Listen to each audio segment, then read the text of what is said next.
General science chemistry के under हम start कर रहे हैं new unit which is the unit number 15 chemistry in everyday life. इसी के साथ ये हमारा लास्ट यूनिट है। जैसे यूनिट पढ़ के हम कंप्लीट होंगे हमारा केमिस्ट्री सब्जेक्ट भी कंप्लीट हो जाएगा। पूरे यूनिट के अंडर हमें क्या क्या कवर करना है उसका एक इंडेक्स छोटा सा मैंने यहाँ पे बनाया है, प्लस बहुत ही इंपॉर्टेंट टॉपिक्स इस यूनिट में हम कवर करेंगे। आप लोग बस वीडियो के साथ में नोट्स बनाते चले। देखिए, हमें सबसे पहले पढ़ना है पॉलीमर्स क्या होते हैं, पॉलीमराइजेशन क्या होती है, मोनोमर्स एंड पॉलीमर्स में क्या डिफरेंस है। फिर कुछ मेथड्स होते हैं पॉलीमराइजेशन के, जैसे कि आपका एडिशन पॉलीमराइजेशन है, कंडेंसेशन पॉलीमराइजेशन है। नेक्स्ट हमारा जो प्लास्टिक एंड रबर है दोनों ही पॉलीमर्स हैं, तो दोनों के बारे में पढ़ेंगे। प्लास्टिक के types natural and synthetic. Synthetic plastic को हम क्लासिफाई कर सकते हैं as a thermoplastic and thermosetting plastic. वैसे ही रबर को क्लासिफाई कर सकते हैं natural and synthetic rubber, plus vulcanization of rubber क्या होता है वो भी हम जानेंगे। उसके बाद डाइज आता है, सिरामिक्स आता है, इनके टाइप्स हम देखेंगे। ड्रग्स क्या होती हैं, ड्रग्स एंड मेडिसिन के बीच में क्या डिफरेंस है।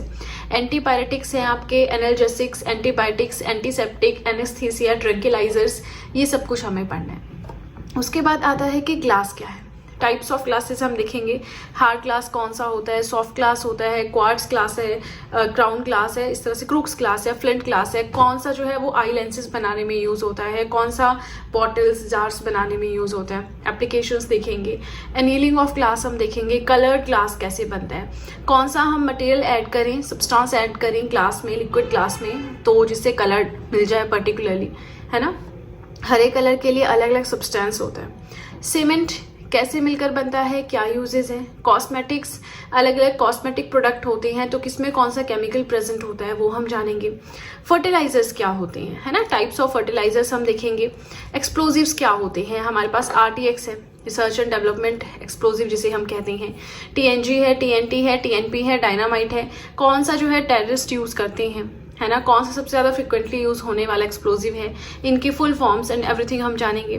फाइबर्स स्पेशली, वैसे तो नेचुरल एंड सिंथेटिक फाइबर्स दो तरह के होते हैं, बट यहाँ पे सिंथेटिक फाइबर्स पे हमारा ज़्यादा फोकस रहेगा, जिसमें नाइलॉन सबसे ज़्यादा इंपॉर्टेंट है, देन रेयॉन है, पॉलिस्टर है, इस तरह से।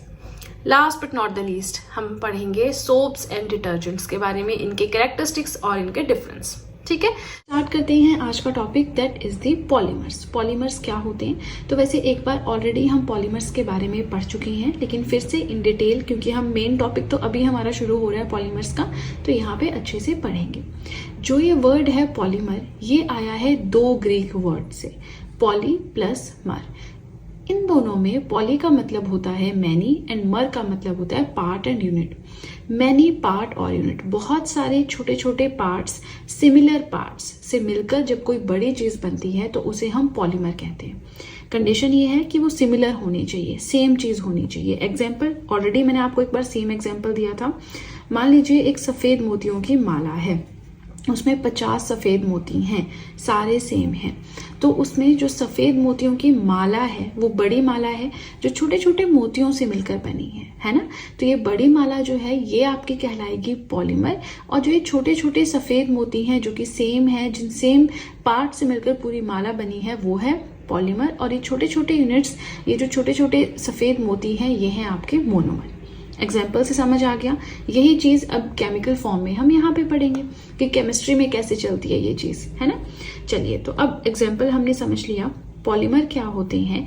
एक पॉलीमर जो है बहुत सारे रिपीटिंग यूनिट से मिलकर बना होता है, ठीक है।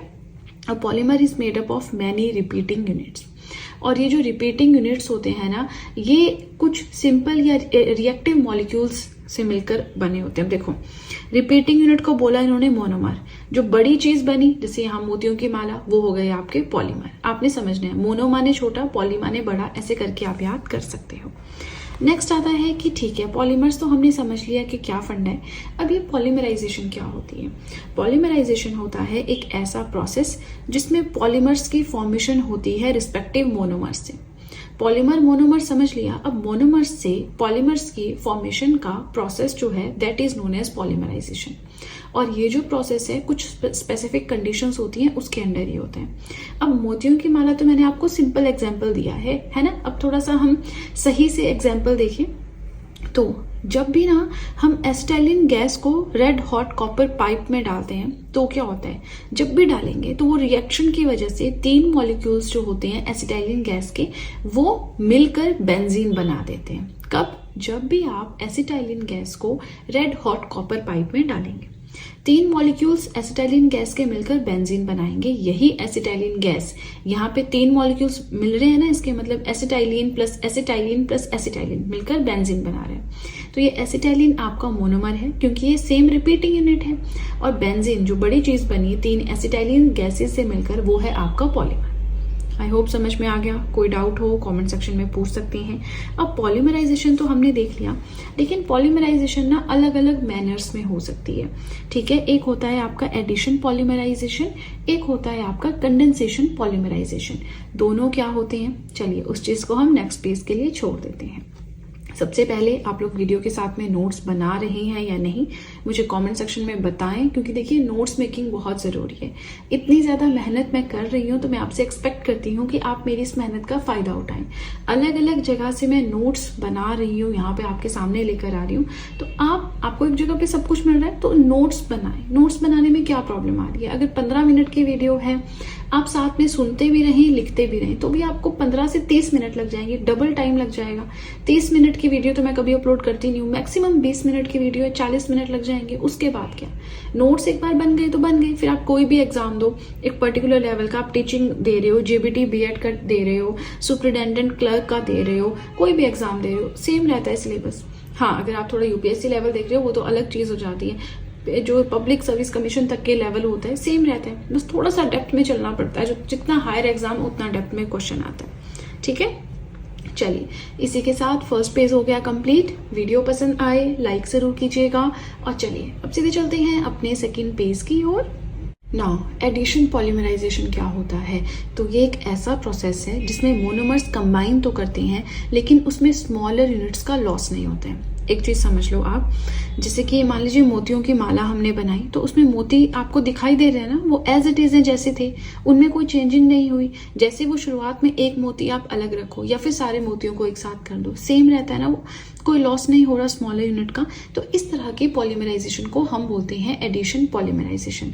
अब मोती वाला जस्ट एक एग्जाम्पल है ना। बड़े लेवल पे हम देखें, केमिस्ट्री के लेवल पे हम देखें, मोनोमर्स कंबाइन हो रहे हैं, पॉलीमर बना रहे हैं, लेकिन स्मॉलर यूनिट्स का लॉस नहीं हो रहा। जैसे वाटर है, यहाँ पे NH3 है, ठीक है।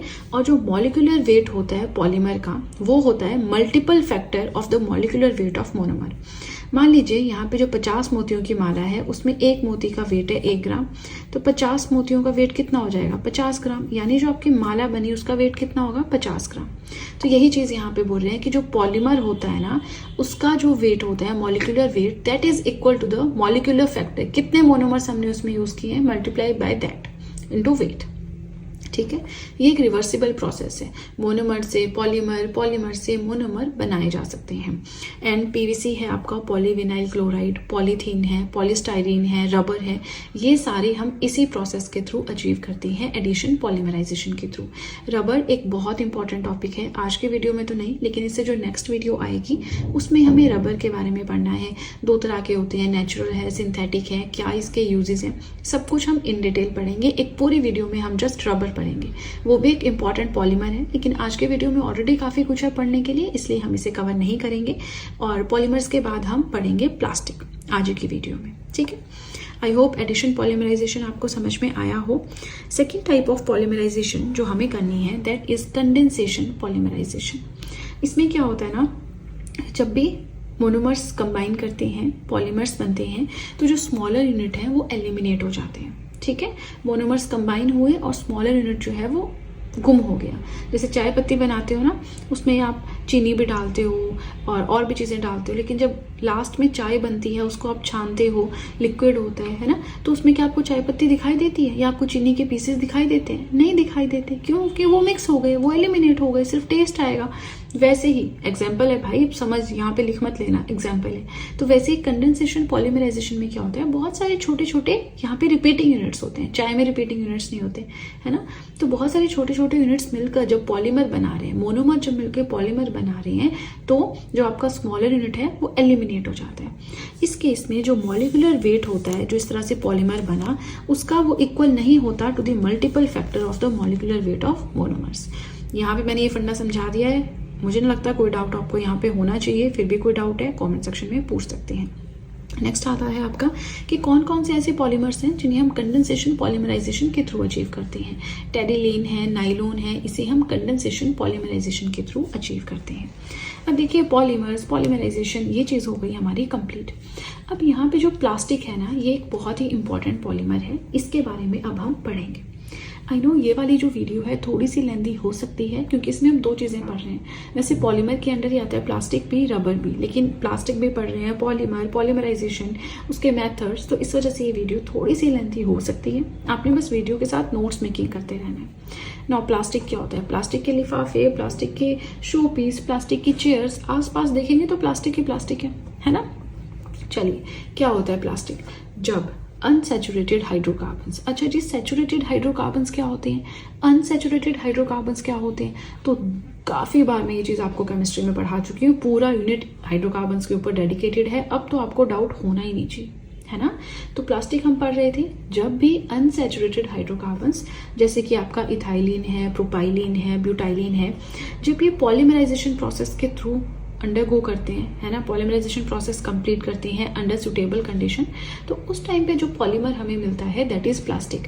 यहाँ से क्या समझ आया, that plastic is a polymer. Definitely तभी तो हम पॉलीमर्स के अंडर पढ़ रहे हैं, अदरवाइज हम अलग से वीडियो बनाते हैं इसकी, है ना। तो क्या समझ आया कि अनसैचुरेटेड हाइड्रोकार्बन्स के पॉलीमराइजेशन होने पे जो हमें मिलता है पॉलीमर दैट इज प्लास्टिक। ठीक है, प्लास्टिक एक ऐसा सब्सटेंस है जो जब प्रिपेयर हो रहा होता है, बन रहा होता है, तब तो सॉफ्ट होता है, लेकिन जब एक बार बन गया तो हार्ड हो जाता है ना। ये चीज़ आपने याद रखनी है, तो समझ भी आती है। प्लास्टिक में आग लगा दो वो मेल्ट हो जाता है ना। मेल्ट जब हो गया तो उसको जैसी मर्जी शेप दे दो, जब वो ठंडा हो जाएगा तो फिर वो उसी शेप को पकड़ लेगा, फिर नहीं वो अपनी शेप चेंज कर सकता। ठीक है, चलिए ये तो अभी हमारी प्लास्टिक की शुरुआत है, अभी और भी बहुत कुछ पढ़ना है इसमें। तो अब सीधे चलते हैं अपने नेक्स्ट पेज की ओर। बट एक इम्पॉर्टेंट चीज़ है दैट आप सब चाहें तो GS hand written notes purchase कर सकते हैं, जिसमें history, polity, geography, economics, current affairs, art and culture, biology, ये सारी पीडीएफ्स आपको मिल जाएंगी। परचेज लिंक मैंने डिस्क्रिप्शन बॉक्स में दे रखा है, राइट। चलिए तो अब सीधे चलते हैं अपने नेक्स्ट पेज की ओर। Here comes classification of plastic. कैसे क्लासीफाई कर सकते हैं, नेचुरल प्लास्टिक होता है, आर्टिफिशियल या सिंथेटिक प्लास्टिक होता है। जो आपका सिंथेटिक प्लास्टिक है ये भी आगे दो तरह का होता है, थर्मोप्लास्टिक्स एंड थर्मोसेटिक। सो इनको भी हम इलैबोरेट करके पढ़ेंगे। सबसे पहले हमारे पास आ जाता है कि नेचुरल प्लास्टिक क्या होता है। बहुत ध्यान से सुनिएगा, बहुत सिंपल है, इजी भी है ना, इजीली आप इसे याद भी कर सकते हो। सो नेचुरल प्लास्टिक ऐसा प्लास्टिक होता है जब हम उसे हीट करते हैं तो वो सॉफ्ट हो जाता है, और जब हम उसको ठंडा करते हैं, कूल डाउन करते हैं, तो वो हार्ड हो जाता है, नॉर्मल प्लास्टिक जो होता है। अब कहाँ से आपको नेचुरल प्लास्टिक मिलता है? सो बेस्ट एग्जाम्पल है इसका द ट्री ऑफ यूकैलिप्टस। ठीक है, याद रखना है, ये इंपॉर्टेंट है, ये चीज़ इंपॉर्टेंट है। प्लस ये जो नेचुरल प्लास्टिक है ये बनता है प्लांट के मटेरियल, जैसे आपका स्टार्क है, सेल्यूलोज है, वहाँ से। 3 पॉइंट्स लिखे हैं, तीनों ही इंपॉर्टेंट है। क्या पढ़ा हमने, दैट नेचुरल प्लास्टिक हीट करने पे सॉफ्ट होगा, कूल डाउन करने पे हार्ड हो जाएगा। The tree of eucalyptus best example है नेचुरल प्लास्टिक का, और ये प्लांट मटेरियल जैसे स्टार्क है, सेल्यूलोज है, उससे मिलकर बनते हैं। नेक्स्ट आ जाता है कि जी ये सिंथेटिक प्लास्टिक क्या होता है। अब सिंथेटिक प्लास्टिक बोलो या फिर आर्टिफिशियल प्लास्टिक बोलो, एक ही बात है। जहाँ भी आर्टिफिशियल या सिंथेटिक वर्ड आ गया, मतलब केमिकली उस चीज़ को आप बना रहे हैं, आर्टिफिशियली आप उसको बना रहे हैं, लेबोरेटरी या इंडस्ट्री में आप उसे सिंथेसाइज कर रहे हैं, formed by the chemical processes, है ना, आप उसको बना के कर रहे हैं, वो होती है आपकी सिंथेटिक या आर्टिफिशियल चीज़। अब देखिए ये जो आपकी सिंथेटिक प्लास्टिक है, ऊपर हमने अभी ये डायग्राम देखा था ना, तो हमने क्या पढ़ा था, दैट हमारा जो आर्टिफिशियल और सिंथेटिक प्लास्टिक होता है दो तरह का होता है, थर्मोप्लास्टिक एंड थर्मोसेटिक। तो ये थर्मोप्लास्टिक एंड थर्मोसेटिक में पढ़ना पड़ेगा। चलिए इसके बारे में देखते हैं। थर्मोप्लास्टिक हमारा क्या होता है, let me adjust the page first. Okay, thermoplastic क्या होता है, इस तरह का प्लास्टिक जिसको जब हम हीट करेंगे तो सॉफ्ट हो जाएगा, कूल डाउन करेंगे तो हार्ड हो जाएगा। ठीक है, अब आप बोलेंगे नेचुरल प्लास्टिक में भी तो ऐसा होता है। देखिए जो नेचुरल प्लास्टिक है उसको आप हीट करेंगे सॉफ्ट हो जाएगा, कूल करेंगे हार्ड हो जाएगा, ठीक है, बट वो प्लांट मटेरियल से मिलकर बना होता है। थर्मो प्लास्टिक ऐसा होता है जिसको आर्टिफिशियली बनाया गया। आर्टिफिशियली बनाने के बाद प्लास्टिक को दो तरह से हम क्लासीफाई कर रहे हैं। ये प्लास्टिक जो हीट होने पे सॉफ्ट हो रहा है, कूल करने पे हार्ड हो रहा है, ये लेबोरेटरी में बनाया गया है, naturally starch plant material starch and cellulose से नहीं डिराइव किया गया है, ठीक है। चलिए ये चीज़ समझ में आ गई। उसके बाद इसका मेन कैरेक्टरिस्टिक जो है वो इसकी पूरी लाइफ में मेंटेन रहता है, जैसा है वैसा ही रहेगा, है ना। और ये हमें एडिशन पॉलीमराइजेशन से मिलता है। प्लास्टिक क्या है, एक पॉलीमर है, अभी हमने पढ़ा। दो तरह के हमने मेथड पढ़े पॉलीमराइजेशन के, एडिशन एंड कंडेंसेशन। तो एडिशन पॉलीमराइजेशन के थ्रू हमें थर्मोप्लास्टिक अचीव होता है। इसके एग्जांपल्स जैसे पॉलीइथाइलिन है, ये भी एक प्लास्टिक है, इसका क्या मोनोमर है इथाइलिन। पॉलीथीन का है एथीन, टेफ्लॉन का है टेट्राफ्लोरोइथीन, पॉलीस्टाइरीन का है स्टाइरीन, पॉलीविनाइल क्लोराइड का है विनाइल क्लोराइड, ल्यूसाइड का है मिथाइल मेथाक्राइलेट। यहाँ पे क्या आपने एक चीज़ नोटिस की है कि पॉलीमर जो है ना, उसका जो लास्ट वाला वर्ड है वही मोनोमर होता है। जैसे कुछ में मतलब मैक्सिमम में होता है, जैसे पॉलीइथाइलिन में इथाइलिन आ गया, पॉलीथीन में एथीन आ गया, पॉलीस्टाइरीन में स्टाइरीन आ गया, पॉलीविनाइल क्लोराइड में विनाइल क्लोराइड आ गया। सिर्फ टेफ्लॉन एंड ल्यूकाइड ऐसे हैं जिनका जो मोनोमर है वो अलग नाम से है, ठीक है। तो ये भी आप एज ए ट्रिक याद कर सकती हैं। नहीं याद हो पाता तो ऐसा कुछ फंडा बना लो, एग्जाम में टिक मार के तो करना है ना। ये चीज़ें रियल लाइफ में तो काम नहीं आती हैं, लेकिन हाँ आपको नॉलेज हो जाती है ना। प्लास्टिक किस तरह से पॉलीमर मोनोमर की आपको नॉलेज हो जाएगी, ये चीज़ होती है। बाकी आप जो फील्ड में जाते हो, एग्जाम क्लियर करते हो, तो वहाँ पे जाके तो सब कुछ अलग होता है, ठीक है। चलिए इसी के साथ थर्ड पेज भी हो गया कंप्लीट। वीडियो पसंद आ रही हो लाइक ज़रूर कीजिएगा। इसी के साथ आप सब चाहें तो मुझे इंस्टाग्राम पे फॉलो कर सकते हैं, आप सब चाहें तो मुझे टेलीग्राम अकाउंट पे ज्वाइन कर सकते हैं। इन दोनों चीज़ों का लिंक मैंने डिस्क्रिप्शन बॉक्स में दे रखा है, राइट। चलिए तो अब सीधे चलते हैं अपने फोर्थ और अपने लास्ट पेज की ओर। अब हमारा second type of synthetic plastic आ गया, थर्मोसेटिंग प्लास्टिक। ये ऐसा प्लास्टिक होता है जिसको अगर हम हीट करें तब तो सॉफ्ट हो जाएगा, उस टाइम पे आप इसको जो मर्जी शेप दे दो ये ले लेगा, लेकिन उसके बाद जब हम उसको फिर से हीट करेंगे ना तो ये फिर से सॉफ्ट नहीं होगा, ठीक है। ये इरिवर्सिबल पॉलीमराइजेशन, यानी इसको आपने सॉफ्ट किया, शेप दे दी, उसके बाद ये हार्ड हो गया, लेकिन उसके बाद फिर से आप इसे सॉफ्ट नहीं कर सकते, इसलिए इसे कहते हैं इरिवर्सिबल। वापस वाला स्टेप आप फिर से फॉलो नहीं कर सकते। इस तरह की पॉलीमराइजेशन को हम बोलते हैं थर्मोसेटिंग प्लास्टिक। क्या हुआ thermosetting plastic? The plastic which on heating firstly become soft. Soft हो गया, आर्बिट्री शेप दे दी, but if again be heated, फिर से हीट करो, then it doesn't remain soft, soft नहीं होता। और इसी इरिवर्सिबल पॉलीमराइजेशन को हम कहते हैं थर्मोसेटिंग प्लास्टिक। ये जो आपका थर्मोसेटिंग प्लास्टिक है इसे रिजिड टेम्परेचर पॉलीमर भी कहा जाता है। इसके दो बेस्ट एग्जांपल है बेकेलाइट एंड मेलामीन। बेकेलाइट जो है ये यूज़ होता है इलेक्ट्रिकल स्विच बनाने के लिए, प्लस जो बहुत सारे यूटेंसिल्स होते हैं उनके हैंडल बनाने के लिए। मेलामीन यूज़ होता है, ये आग को रोकता है और हीट को, जितने भी बाकी प्लास्टिक होते हैं उन सबसे बेटर हैंडल कर सकता है, टॉलरेट कर सकते हैं। प्लास्टिक तो देखो फायर को हैंडल ही नहीं कर सकता, जैसे ही आग लगी प्लास्टिक एकदम से पिघल जाता है ना, अजीब सा हो जाता है। लेकिन मेलामीन ऐसा नहीं होता है। जितने भी और प्लास्टिक है उन सबसे ज़्यादा हीट को टॉलरेट करने की पावर मेलामीन के पास होती है। And bakelite and melamine are the best examples of thermosetting plastic, right.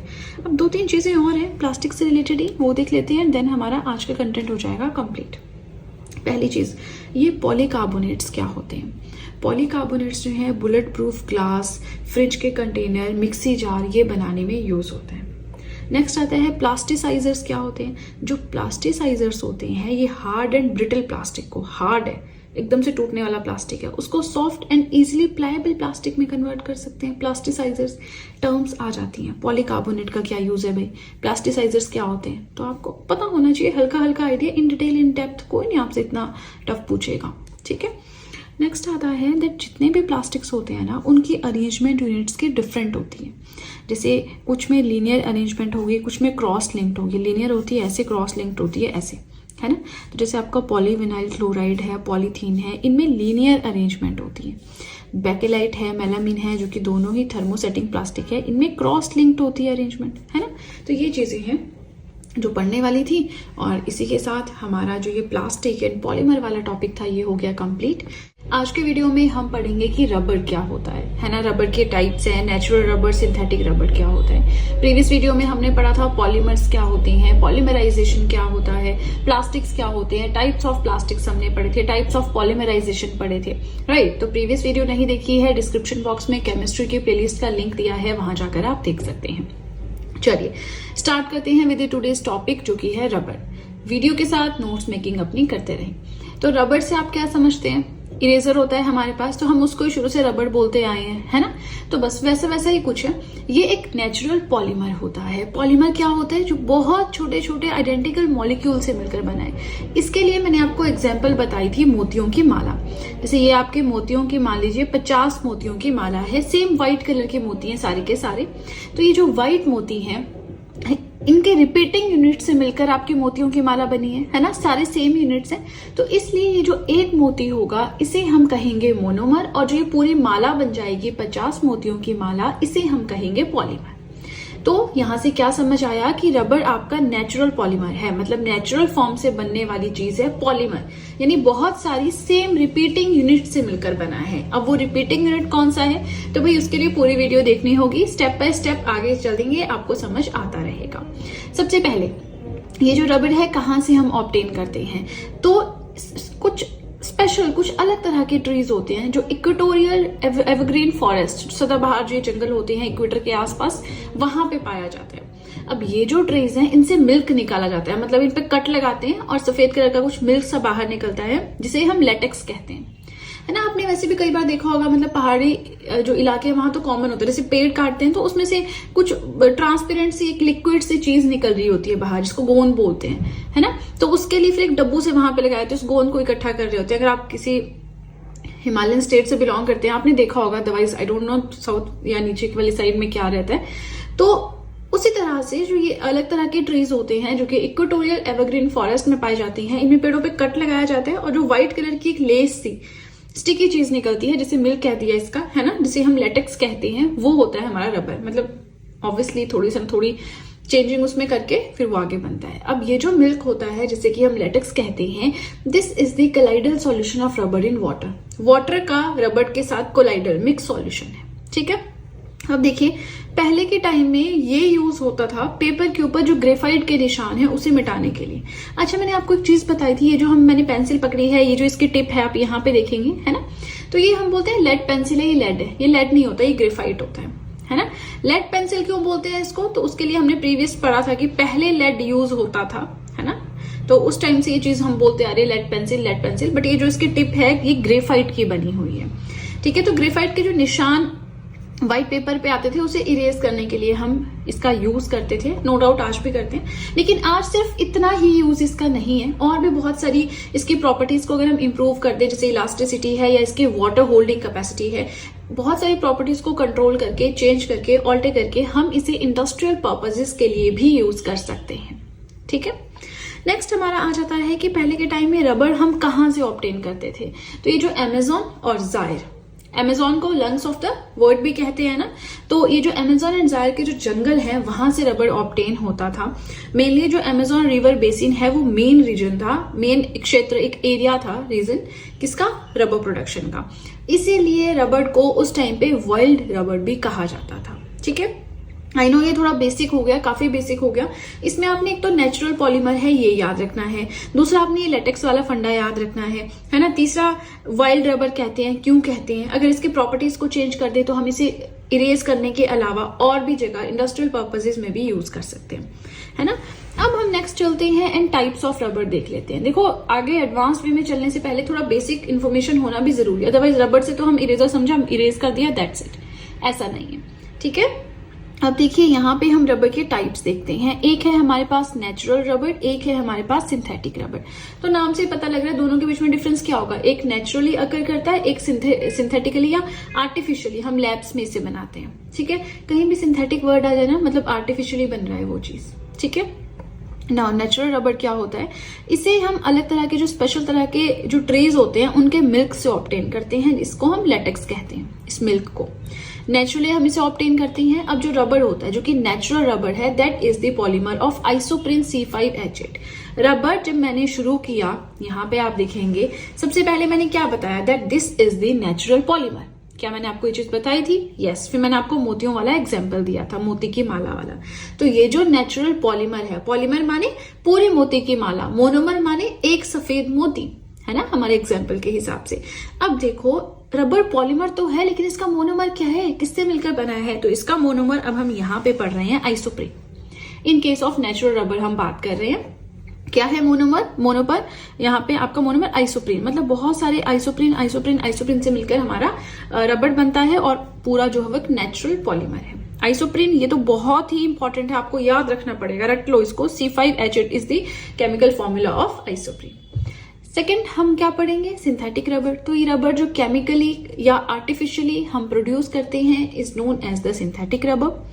Outstanding contribution with regards to its discovery goes to, अच्छा इसकी जो डिस्कवरी की किसने की, किसको इसका कॉन्ट्रीब्यूशन जाता है सारा, मैथ्यूज एंड हैरिस को। ठीक है, चलिए फर्स्ट पेज हो गया कंप्लीट। मुझे बताएं कमेंट सेक्शन में आपको ये टॉपिक कैसा लग रहा है, क्योंकि ये वाली वीडियोस ऐसी हैं, ये वाले टॉपिक सोप्स है, डिटर्जेंट्स है, रबर है, पॉलीमर है, प्लास्टिक, ग्लास, सिरामिक, सीमेंट, ये सारी चीजें ऐसी हैं कि अच्छे से आपको कहीं भी ऑर्गेनाइज वे में नहीं मिलेंगे। इसलिए कोशिश कर रही हूँ कि बहुत अच्छे से, छोटे छोटे टॉपिक्स हैं लेकिन कोशिश कर रही हूँ कि बहुत अच्छे से मैं यहाँ पे आपको पढ़ाऊँ, राइट। तो आप मुझे फीडबैक दे सकते हैं कमेंट सेक्शन में। वीडियो पसंद आ रही हो लाइक जरूर कीजिएगा। इसी के साथ आप सब चाहें तो मुझे इंस्टाग्राम पे फॉलो कर सकते हैं, आप सब चाहें तो मुझे टेलीग्राम अकाउंट पे ज्वाइन कर सकते हैं। दोनों चीजों का लिंक मैंने डिस्क्रिप्शन बॉक्स में दे रखा है। इसी के साथ आप सब चाहें तो जीएस हैंड रिटन नोट्स भी परचेज कर सकते हैं, उसका लिंक भी मैंने डिस्क्रिप्शन बॉक्स में दे रखा है, राइट। चलिए तो अब सीधे चलते हैं अपने सेकेंड पेज की ओर। यहाँ पे natural rubber and synthetic rubber को थोड़ा सा और एक्सप्लेन करके हम पढ़ेंगे। नेचुरल रबर जो आपका होता है प्लांट्स के लेटेक्स से हमें मिलता है। लेटेक्स समझ गए आप, milk of the plant, special तरह के जो एवरग्रीन इक्वेटोरियल फॉरेस्ट में पाए जाते हैं। तो ये कहाँ से आता है, प्लांट्स के लेटेक्स से आता है, जिसे कि हम पैरा रबर ट्री बोलते हैं। पैरा रबर ट्री ऐसा ट्री है जिसमें से आपको रबर मिलेगा, ठीक है।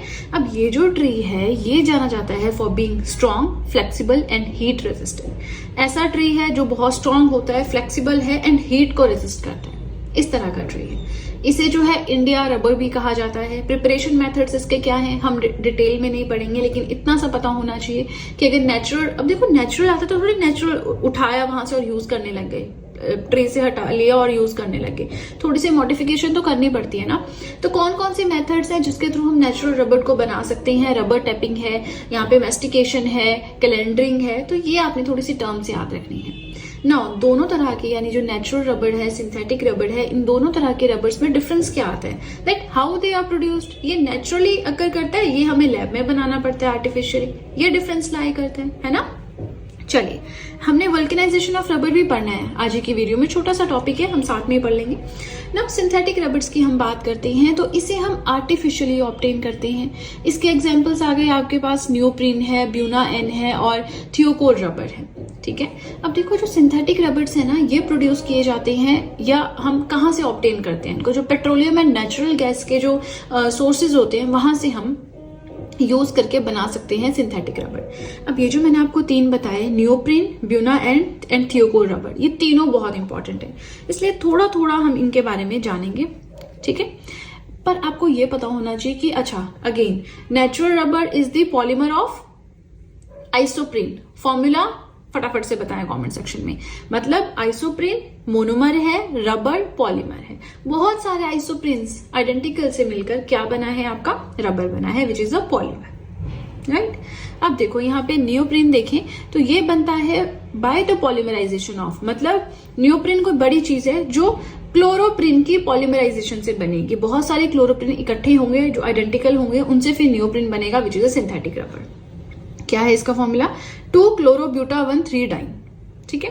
ये जो कन्वेयर बेल्ट्स होती हैं, इलेक्ट्रिकल केबल्स होती हैं, उन्हें बनाने में यूज होता है नियोप्रीन। फिर आता है ब्यूना एन, ये बनता है by the polymerisation of 1,3 butadiene and acrylonitrile, ठीक है। ये यूज होता है बबल गम में। अच्छा नॉट ब्यूना एन, ये ब्यूना एस होता है ना, मैंने यहीं पे ऐड कर दिया ये, इसको आप बेशक अलग कर लेना। ये जो ब्यूना एस है ये बबल गम्स को बनाने में यूज होता है, ठीक है। आप देखेंगे ना बबल गम च्युइंगम होती है, वो भी रबर की तरह ही होती है ना, उसमें बस फ्लेवर्स डाल दी होती है, टेस्टी हो जाती है। तो किसके, ब्यूटाडीन स्टाइरिन रबड़ हम इसे बोलते हैं, किसको, ब्यूना एस को, जिससे मिलकर बबल गम आपके बनती है।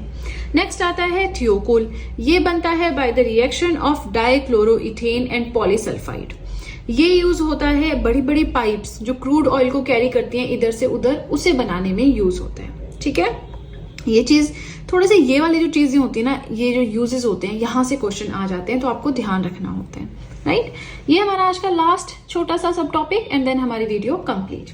वल्केनाइजेशन ऑफ रबर, ये वल्केनाइजेशन क्या होता है, तो ये एक ऐसा प्रोसेस है जिसमें हम रबर को हीट करते हैं सल्फर के साथ, यानी सल्फर को भी हम मिक्स करेंगे रबर के साथ, क्यों, ताकि इसकी रेजिस्टेंस एंड इलास्टिसिटी इंक्रीज हो जाए। इलास्टिसिटी माने जो लचीलता होती है, रबर देखो कैसा होता है, लचीला सा, फ्लेक्सिबल सा, है ना।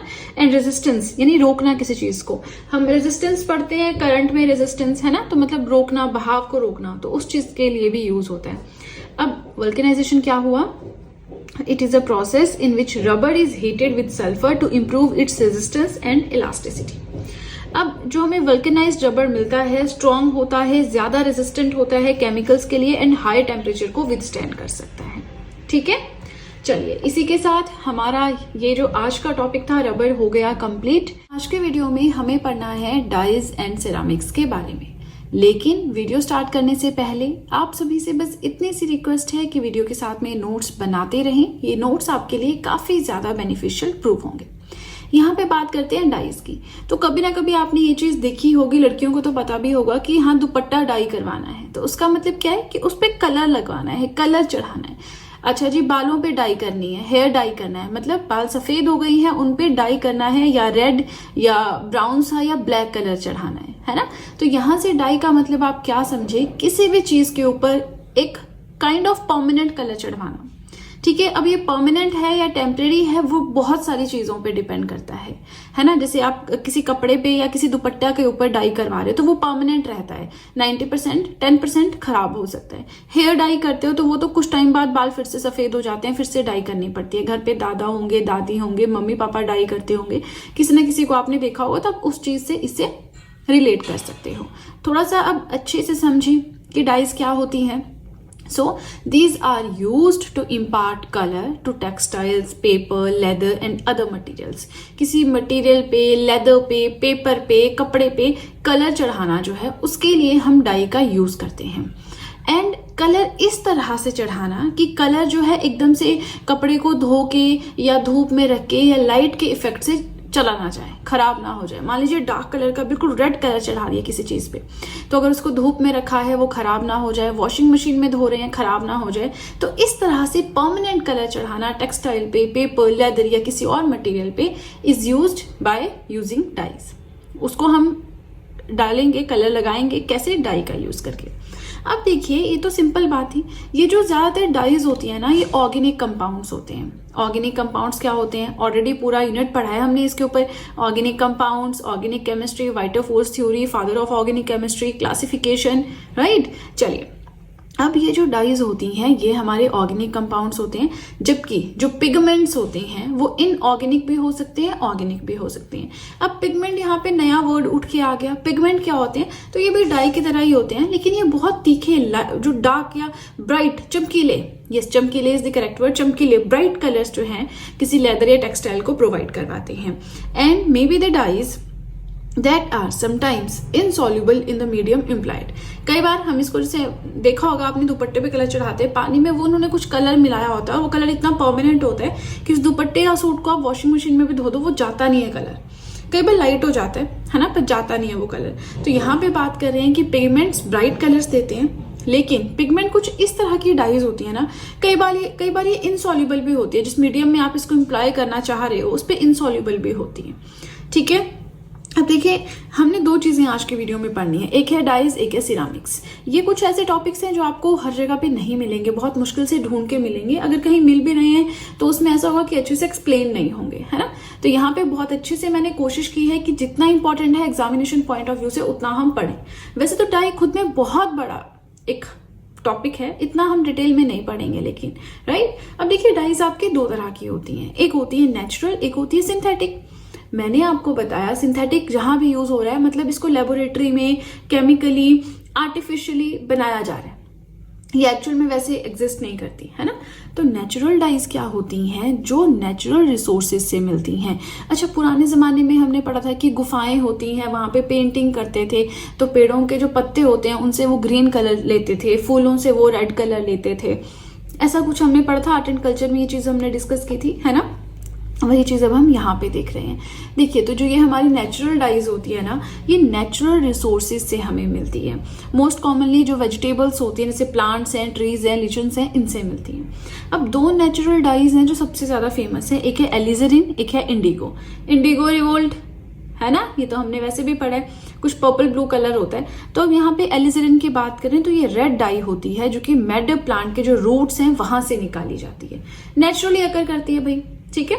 दूसरा है इंडिगो। इंडिगो की खेती है ना, नील की खेती हम जिसको बोलते हैं। अच्छा, नील भी देते थे पहले के कपड़ों में, अब तो मैंने नहीं देखा, बट नील की एक शीशी होती थी, बॉटल, कपड़े धोते थे, सफेद जो आपका कपड़ा है उस पर नील देते थे ताकि वो बिल्कुल चमक जाए, व्हाइट हो जाए, है ना। चलिए, तो ये जो है माना जाता है कि इंडिगो सबसे पुरानी जो है नेचुरली अकर करने वाली डाई है।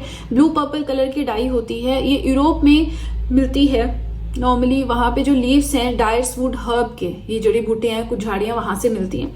इसके अलावा एक और है, एक एलिजरीन है, इंडिगो है, नेचुरल डाइज के नाम है ये। बहुत डीप आपसे कोई नहीं पूछता डेप्थ में, लेकिन थोड़ा पता होना जरूरी है। एल्जरीन है, इंडिगो है, यहाँ पे कैरोटिनॉइड्स हैं, है ना, येलो से रेड कलर की इसकी शेड होती है, जितने भी ग्रीन प्लांट्स हैं उनमें प्रेजेंट होता है। ये सारी हो गए हमारे 3 नेचुरल डाइज। इसके अलावा लॉगवुड। लॉगवुड इकलौती ऐसी नेचुरल डाई है जो आज की डेट में भी इंटेंसिवली यूज हो रही है, ठीक है। अब देखो, नेचुरल डाइज का हो गया। अब हम देख लेते हैं कि हमारी सिंथेटिक डाइज क्या होती हैं। सिंथेटिक माने आर्टिफिशियली बनाई जा रही है। तो ये पहली commercial and successful synthetic die है जिसका नाम है मॉफ। ये डिस्कवर की गई थी British chemist William H Perkin के द्वारा, ठीक है। चलिए, अब हमने डाइज देख ली, नेचुरल क्या होती हैं, सिंथेटिक क्या होती हैं। इसी के साथ फर्स्ट पेज हो गया कंप्लीट। कोई भी डाउट रह रहा है कमेंट सेक्शन में पूछ सकते हैं। वीडियो पसंद आ रही हो लाइक जरूर कीजिएगा। इसी के साथ आप सब चाहें तो जीएस हैंड रिटन नोट्स भी परचेज कर सकते हैं, जिसमें history, polity, geography, economics, current affairs, art and culture, biology, ये सारी पीडीएफ्स आपको मिल जाएंगी। परचेज लिंक मैंने डिस्क्रिप्शन बॉक्स में दे रखा है, राइट। चलिए, तो अब सीधे चलते हैं अपने नेक्स्ट पेज की ओर। नाउ, डाई से हमने क्या समझा, एक कलर्ड कंपाउंड है जो कि मेनली सॉल्यूशन फॉर्म में होता है एंड इतना कैपेबल है कि वो बिल्कुल चिपक जाता है फैब्रिक के साथ, फैब्रिक का कलर ही चेंज कर देता है, वो होता है डाई। अब देखिए, ऑलमोस्ट जितने भी कलर्स हम आज के डेट में यूज करते हैं या डाइज यूज करते हैं कलरिंग के लिए, वो सिंथेटिक डाइज होती हैं। सिंथेटिक डाइज के भी कुछ टाइप्स होते हैं जो कि हम डेफिनेटली इन डिटेल नहीं पढ़ने वाले हैं। एसिड डाइज हैं, बेसिक डाइज हैं, एजो डाइज हैं, मॉडर्न डाइज हैं। इनके अपनी स्ट्रक्चर्स होती हैं, अलग अलग यूजेस होते हैं, लेकिन इतना हम नहीं पढ़ेंगे, है ना। लेकिन ये समझ लो कि जितने भी कलर्स हम आज के डेट में यूज करते हैं सभी की सभी सिंथेटिक डाइज होते हैं। अब कुछ प्रॉपर्टीज हैं, बहुत सिंपल और बहुत इंटरेस्टिंग, मतलब मुझे बहुत अच्छा लगा ये डाई वाले चैप्टर में, पूरे चैप्टर में ये जो प्रॉपर्टीज है ना 4, ये तो किसी भी डाई को यूज करना है तो उस डाई में 4 प्रॉपर्टीज तो होनी ही चाहिए। पहला, कलर। भाई, जो आपका टारगेट है कि कलर चेंज करना है फैब्रिक का या किसी भी चीज का, वो कलर चेंज हो, तो ये तो होना ही चाहिए। दूसरा है सॉल्युबिलिटी इन वाटर। वाटर में सॉल्युबल होना चाहिए, तभी आप कलर चेंज कर सकते हो। किसी कपड़े पे कलर चढ़ाना है तो उस डाई को पानी में मिक्स करना होगा। हेयर डाई करना है तो उस जो पाउडर वाली होती है, पैकेट में जो होता है पाउडर सा, उसको पानी में मिक्स करना पड़ेगा। सो डाई की सबसे इंपॉर्टेंट प्रॉपर्टी है कि वो पानी में सॉल्युबल होना चाहिए।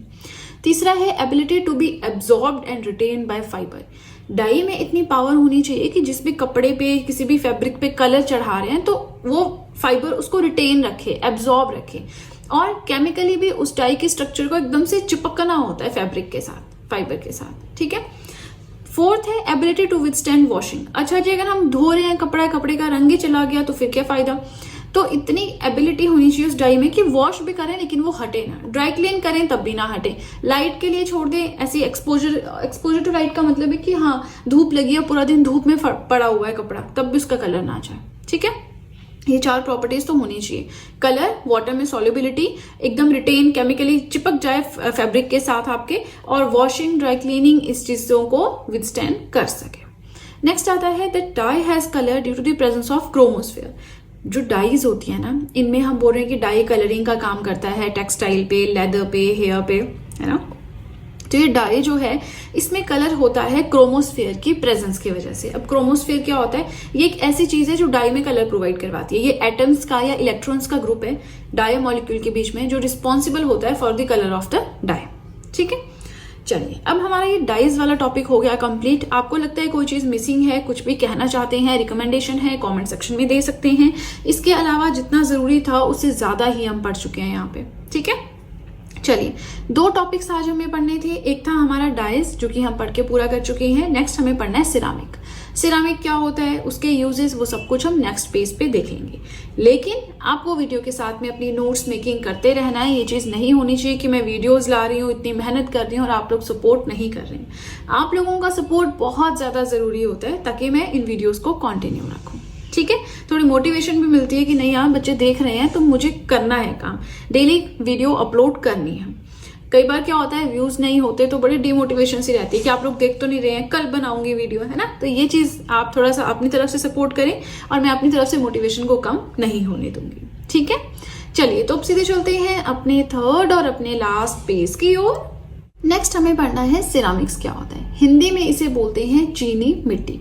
तो सिंपल जो मिट्टी होती है उसमें कुछ और चीजों को मिक्स करके आपका बन जाता है चीनी मिट्टी यानी कि सिरामिक। चलिए अब थोड़ा सा डेफिनेशन फॉर्म में देखें कैसे हम इसे डिफाइन कर सकते हैं। सिरामिक यानी कि चीनी मिट्टी जो आपकी होती है हार्ड होती है, ब्रिटल होती है, एकदम से टूट जाती है, हीट रेजिस्टेंट होती है। जितना मर्जी इसको गर्म टेम्परेचर में रख लो इस पे फर्क नहीं पड़ेगा। कोरोजन रेजिस्टेंट होती है, इस पे जंग नहीं लगेगा, आप जो मर्जी कर लो, है ना। इस तरह का मटेरियल होता है। कैसे बनता है? जो इनऑर्गेनिक नॉन मेटालिक मटेरियल जैसे कि क्ले है आपका, है ना, इसको बिल्कुल जलाएंगे, गर्म करेंगे, मेल्ट करेंगे, प्रॉपर शेप प्रोवाइड करवाएंगे एट हाई टेम्परेचर, कुछ मिक्सिंग करेंगे मटेरियल्स की, उसके बाद हमारा बनेगा सिरामिक। इसके एग्जाम्पल्स हैं आपके अर्थनवेयर है, पोर्सलिन है, ब्रिक है। ठीक है, अब सिरामिक की बात करें तो ये एंशिएंट ग्रीक वर्ड केरामिकोस से लिया गया है जिसका मतलब होता है ऑफ और फॉर पॉटरी, मिट्टी के लिए, मिट्टी के बर्तन, है ना। तो ये भी चीनी मिट्टी के, ये भी एक्चुअली मिट्टी के ही बर्तन होते हैं बट थोड़ी एक्स्ट्रा मिक्सिंग होती है। पॉटरी बिल्कुल अलग हो जाती है, सिरामिक्स एक काइंड हो जाता है उसका। ठीक है, अब देखो कुछ इसके प्रॉपर्टीज हैं, फिर स्टडी या इसके एक्सप्लेनेशन को हम क्या बोलते हैं और कुछ यूजेस हैं इसके कि कहाँ कहाँ हम सिरामिक को यूज करते हैं। That's it. So, they withstand the chemical erosion that occurs in other materials subjected to acidic and caustic environments.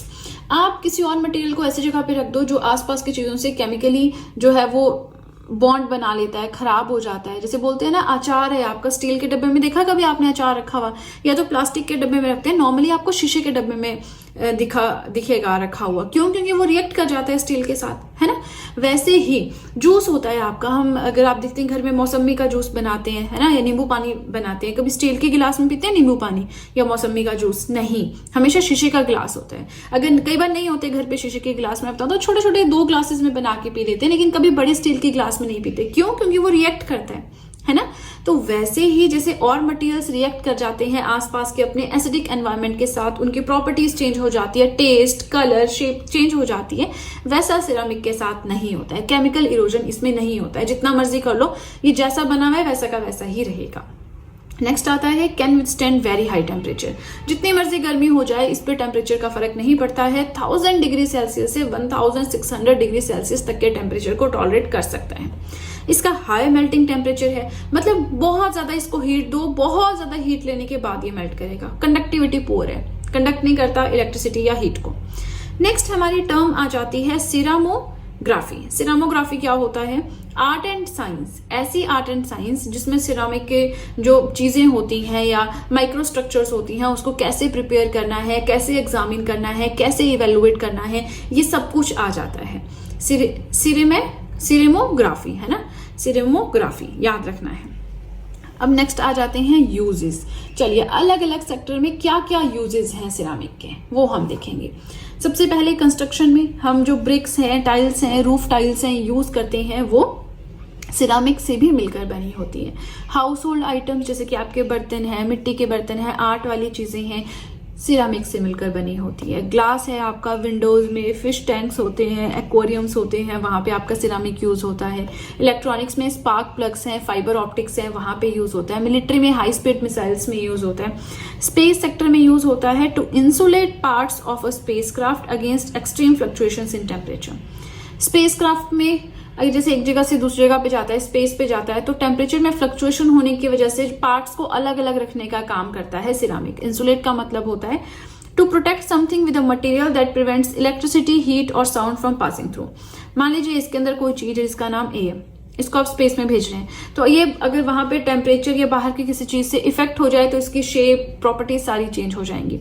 इसलिए इसके बाहर हम क्या करेंगे, जो मैंने डार्क सा बना दिया, सिरामिक की लेयर लगा दी।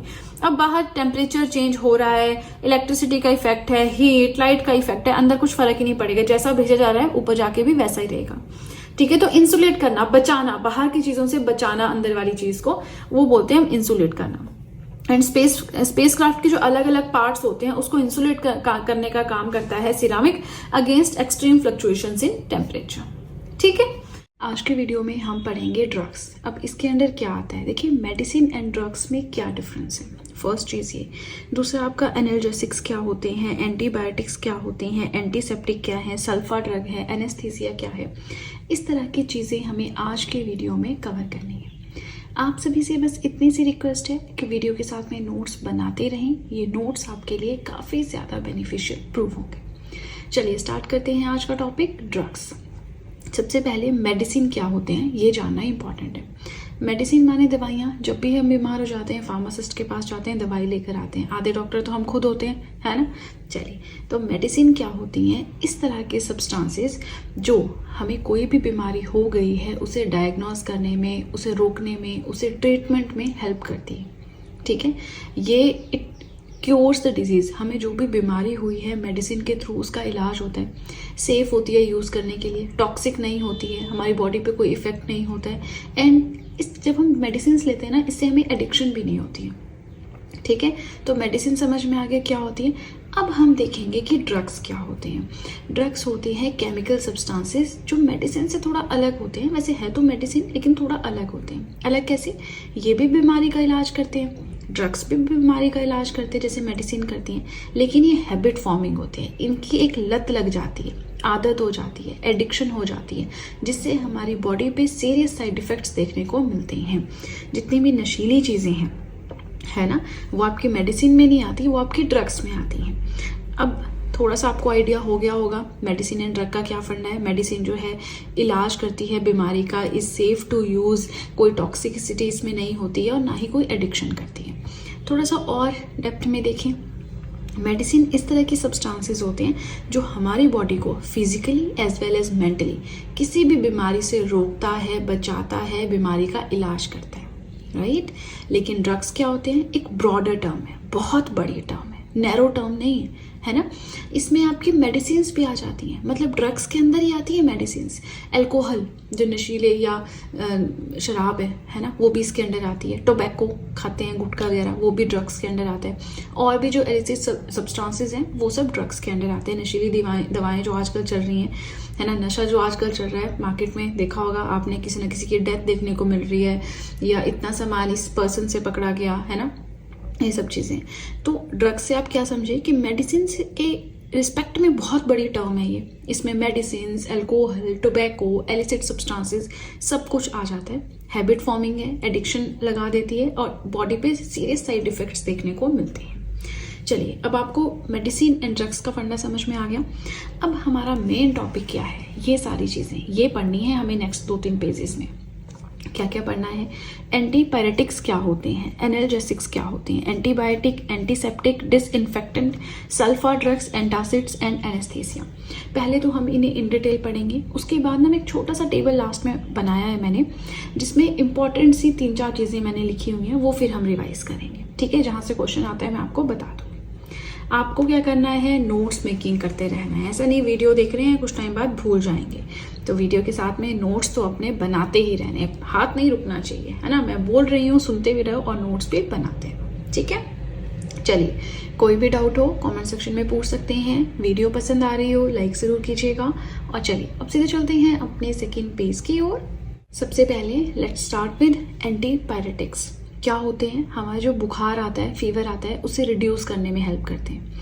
हमारा बॉडी टेम्परेचर हाई फीवर की वजह से हाई हो गया होता है, हमारी बॉडी गर्म हो गई होती है, तो हमारे बॉडी टेम्परेचर को नॉर्मल करने का काम करते हैं एंटीपायरेटिक्स।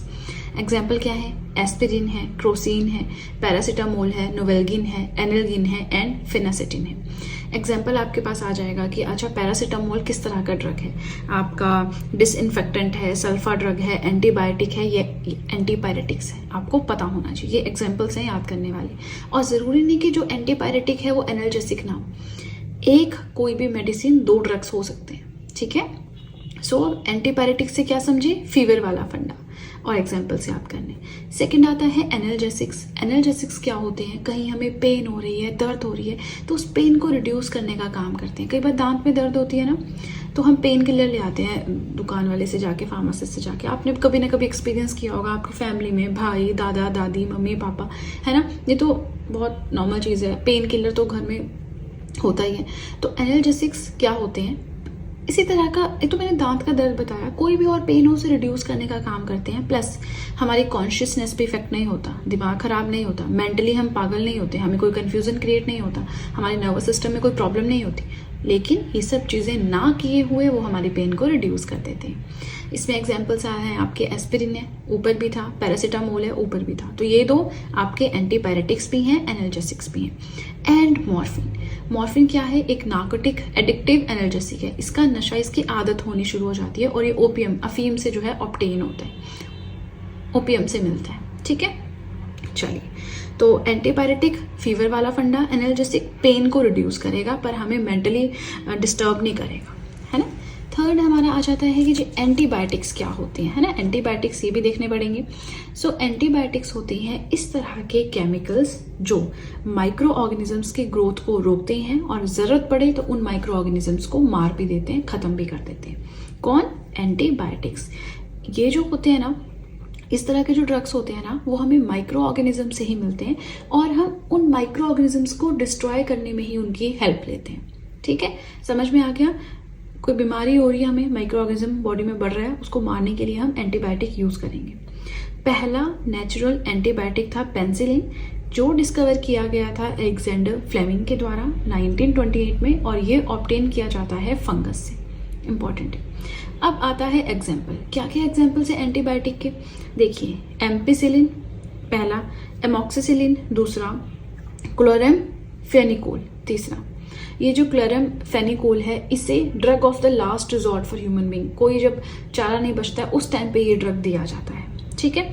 तो एंटीबायोटिक समझ गए, माइक्रो ऑर्गेनिज्म की ग्रोथ को रोकेगा, जरूरत पड़े तो उन्हें मार भी देगा। पहला नेचुरल एंटीबायोटिक पेनिसिलिन, ये पूरा सब कुछ याद करना है, एग्जाम्पल्स याद करने हैं, ठीक है। चलिए आगे चलिए, डिसइंफेक्टेंट हमारे आ जाते हैं। सिंपल भाई, घर में बहुत गंद हो गया, पोछा मारना है, फिनाइल का यूज़ करते हैं। क्यों करते हैं? ताकि जो गंदगी है वो फिनाइल से चली भी जाती है, थोड़ी सी खुशबू भी हो जाती है ना। कीटाणु जो होते हैं, कीड़े मकोड़े, वो फिनाइल के पास नहीं आते। चलिए, वहाँ पे जो फिनाइल है ना, दैट इज़ अ डिसइंफेक्टेंट, ठीक है, इन्फेक्शन को दूर करता है, राइट।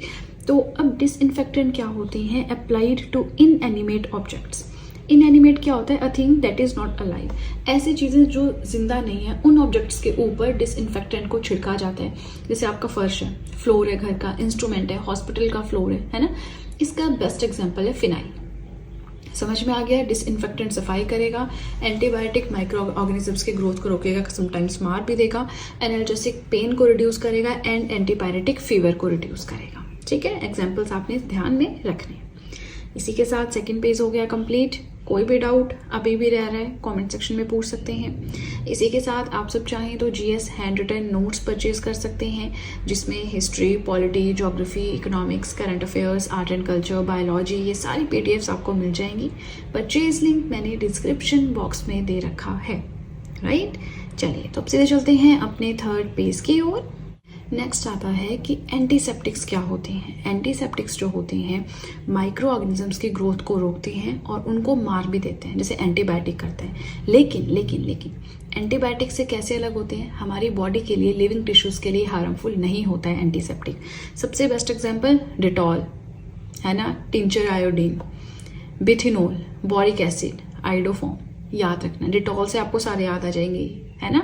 तो एंटीसेप्टिक है डिटॉल, डिटॉल है एंटीसेप्टिक, हमारी बॉडी के जो लिविंग टिश्यूज हैं उनके लिए हार्मफुल नहीं है, ठीक है। नेक्स्ट आता है सल्फर ड्रग। अब सल्फर ड्रग्स है मतलब इसमें सल्फर तो होना ही होना है। अब सल्फर के साथ साथ इसमें नाइट्रोजन भी है। ये इफेक्टिव होता है अगेंस्ट बैक्टीरियल इन्फेक्शन। कोई बैक्टीरियल इन्फेक्शन हो गया उस केस में इफेक्टिव होता है। पहला सल्फर ड्रग कौन सा है? सल्फानिलमाइड। 1908 में इसको डिस्कवर किया गया था। एग्जाम्पल्स यहाँ पे आप देख सकते हैं, भाई ज़्यादा दिमाग नहीं लगाना। सल्फा सल्फा सल्फा है सल्फा ड्रग्स, ठीक है, बैक्टीरियल इन्फेक्शन के लिए इफेक्टिव है। नेक्स्ट आता है एनेस्थीसिया। एनेस्थीसिया क्लोरोफॉर्म, है ना। चलिए, एनेस्थीसिया क्या होता है? ऑपरेशन होना है, कोई सर्जिकल ऑपरेशन है, वहाँ पे क्या करेंगे? एनेस्थीसिया दे देंगे, बेहोश कर देंगे या हमारे बॉडी पार्ट को सुन कर देंगे ताकि जो भी ऑपरेशन हो रहा है हमें उसका पता ना चले, ठीक है। सो एनेस्थीसिया क्या होता है? ये इस तरह के ड्रग्स होती हैं जो हमारी सेंस ऑर्गन्स को सीज कर देते हैं। अगर मान लीजिए पेट का कोई स्टोन का ऑपरेशन हो रहा है तो है ना, हमारा पेट को बिल्कुल सुन कर देंगे, हमें पता ही नहीं चलेगा पेट कट गया, है ना। इस तरह से बिल्कुल सीज कर देते हैं ये सेंस ऑर्गन्स को। प्लस ये दिए जाते हैं जब भी कोई सर्जिकल ऑपरेशन होता है ना, ऑपरेशन हो रहा है, सर्जरी हो रही है। पहला एनेस्थीसिया जो था वो था डाई इथाइल ईथर, 1846 में डिस्कवर किया गया था बाय विलियम मॉर्टन। इसी के साथ क्लोरोफॉर्म एनेस्थीसिया, नाम बड़े जुड़े होते हैं दोनों के, है ना। तो क्लोरोफॉर्म को भी एक बार यूज किया जा चुका है as a general anaesthetic drug surgery में जेम्स सैमसन के द्वारा, लेकिन उसके बाद फिर ये थोड़ा ज़्यादा टॉक्सिक होता है तो फिर कम टॉक्सिक चीज़ों से इसे रिप्लेस कर दिया गया। अब इम्पॉर्टेंट हो जाता है, भी एग्जाम्पल्स भी तो देखने पड़ेंगे ना। क्या एग्जाम्पल्स है एनेस्थीसिया के? एग्जाम्पल्स है आपके cocaine, nitrous oxide, halothane, pentothal, sodium. ये देखो थोड़े से याद करने पड़ेंगे, है ना। फिर आता है आपका एंटासिड्स। अब जैसे डिसइंफेक्टेंट इजी हैं, सल्फर ड्रग्स इजी हैं, एंटीपायरेटिक्स इजी हैं। मतलब मैं अपना बताऊँ ना, कन्फ्यूजन आता है आपका एनर्जेसिक और एंटीबायोटिक और एंटीसेप्टिक, बस इन तीनों में, बाकी सब इजी है, ठीक है। एनेस्थीसिया आपको पता है, सल्फर ड्रग हो गया, डिसइंफेक्टेंट हो गया, एंटीपायरेटिक्स फीवर वाला वो अलग ही है, हो गया। एंटासिड्स भी आपको पता चल जाएगा, ये भी अलग है। एंटासिड्स में क्या होता है? इट रिड्यूसेस और neutralises the acidity in stomach. Acidity हो जाए तो क्या करते हैं? इनो। पेट में कौन सा एसिड होता है? HCl, है ना। तो अगर स्टमक में एसिडिटी हो गई है, उसे रिड्यूस या न्यूट्रलाइज करने के लिए वी यूज एंटासिड्स। एग्जाम्पल्स क्या है? सिंपल है। अब देखो ना, एसिडिटी हो गई, एसिडिटी को कैसे रिमूव करोगे? एसिड में आप कुछ बेस डालोगे ना, जब एसिड प्लस बेस होंगे तो वो न्यूट्रलाइजेशन रिएक्शन हो गया, वाटर बनेगा आपका प्लस सॉल्ट बनेगा, सॉल्ट प्लस वाटर बनेगा, है ना। तो यहाँ पे एसिडिटी ज़्यादा हो गई है, बेस डालेंगे, बेस होते हैं आपके हाइड्रोक्साइड्स, सो यहाँ पे हम यूज़ करेंगे aluminium hydroxide and magnesium hydroxide, ठीक है। चलिए, तो अब इसी के साथ ये पेज हुआ कंप्लीट। वेट अभी हमारा वीडियो कंप्लीट नहीं हुआ है। ट्रैंक्विलाइजर्स हैं एक और चीज़ जो हमें पढ़नी है, उसके बाद छोटा सा टेबल पढ़ना है एंड देन हमारी वीडियो कंप्लीट। वीडियो पसंद आ रही हो लाइक ज़रूर कीजिएगा। प्लस आप सब चाहें तो मुझे इंस्टाग्राम पे फॉलो कर सकते हैं, आप सब चाहें तो मुझे टेलीग्राम अकाउंट पे ज्वाइन कर सकते हैं। दोनों चीज़ों का लिंक मैंने डिस्क्रिप्शन बॉक्स में दे रखा है, राइट। चलिए, तो अब सीधे चलते हैं अपने 4th और अपने लास्ट पेज की ओर। लास्ट आते हैं आपके ट्रैंक्विलाइजर्स। ये भी अलग है, जैसे सल्फर ड्रग, डिसइंफेक्टेंट ये अलग है ना, एंटासिड्स वगैरह ये भी बिल्कुल अलग है। ट्रैंक्विलाइजर्स क्या होते हैं? साइकोथेरेप्यूटिक ड्रग्स जो थोड़े हमारे दिमाग से रिलेटेड, जैसे एंग्जाइटी है, एकदम से हम हाइपर हो जाते हैं, है ना, तबीयत खराब हो जाती है, तो एंग्जाइटी के लिए उसे रिड्यूस करने में हेल्प करता है। प्लस मेंटल डिजीज, मानसिक लेवल पे कोई बीमारी है उसे ट्रीट करने में हेल्प करता है क्या? ट्रैंक्विलाइजर्स। एग्जाम्पल्स हैं एक्वानिल है, वेलियम है, सेरोटोनिन है, ठीक है। अब देखिए, हमने इतने सारे पढ़े, सल्फर ड्रग्स हैं, हमने डिसइंफेक्टेंट पढ़ा, हमने एंटासिड पढ़ा, हमने ट्रैंक्विलाइजर पढ़ा, सब अलग अलग है। ये तीनों सेम है। थोड़े थोड़े तो यहाँ पे कंफ्यूजन हो जाता है, आपने नहीं होने देना, है ना। फर्स्ट टाइम में अगर फंडा कंसेप्ट क्लियर हो गया ठीक है, अगर रह गया ना डाउट फिर वो रह ही जाता है ना। चलिए, तो एंटीपायरेटिक्स तो मैंने बता दिया अलग ही है, फीवर को रिड्यूस करेगा, हमारा बॉडी टेम्परेचर हाई हो गया उसे कम करेगा। इसके एग्जांपल्स हैं एस्पिरिन एंड पैरासीटामोल। एनेस्थीसिया भी अलग है, हमारी बॉडी के सेंस ऑर्गन्स को सीज कर देता है, सर्जिकल ऑपरेशंस होने हैं वहाँ पे हम इसे यूज़ करते हैं। कोकेन एंड नाइट्रस ऑक्साइड इसमें आते हैं। अब बच गए 3, कौन से?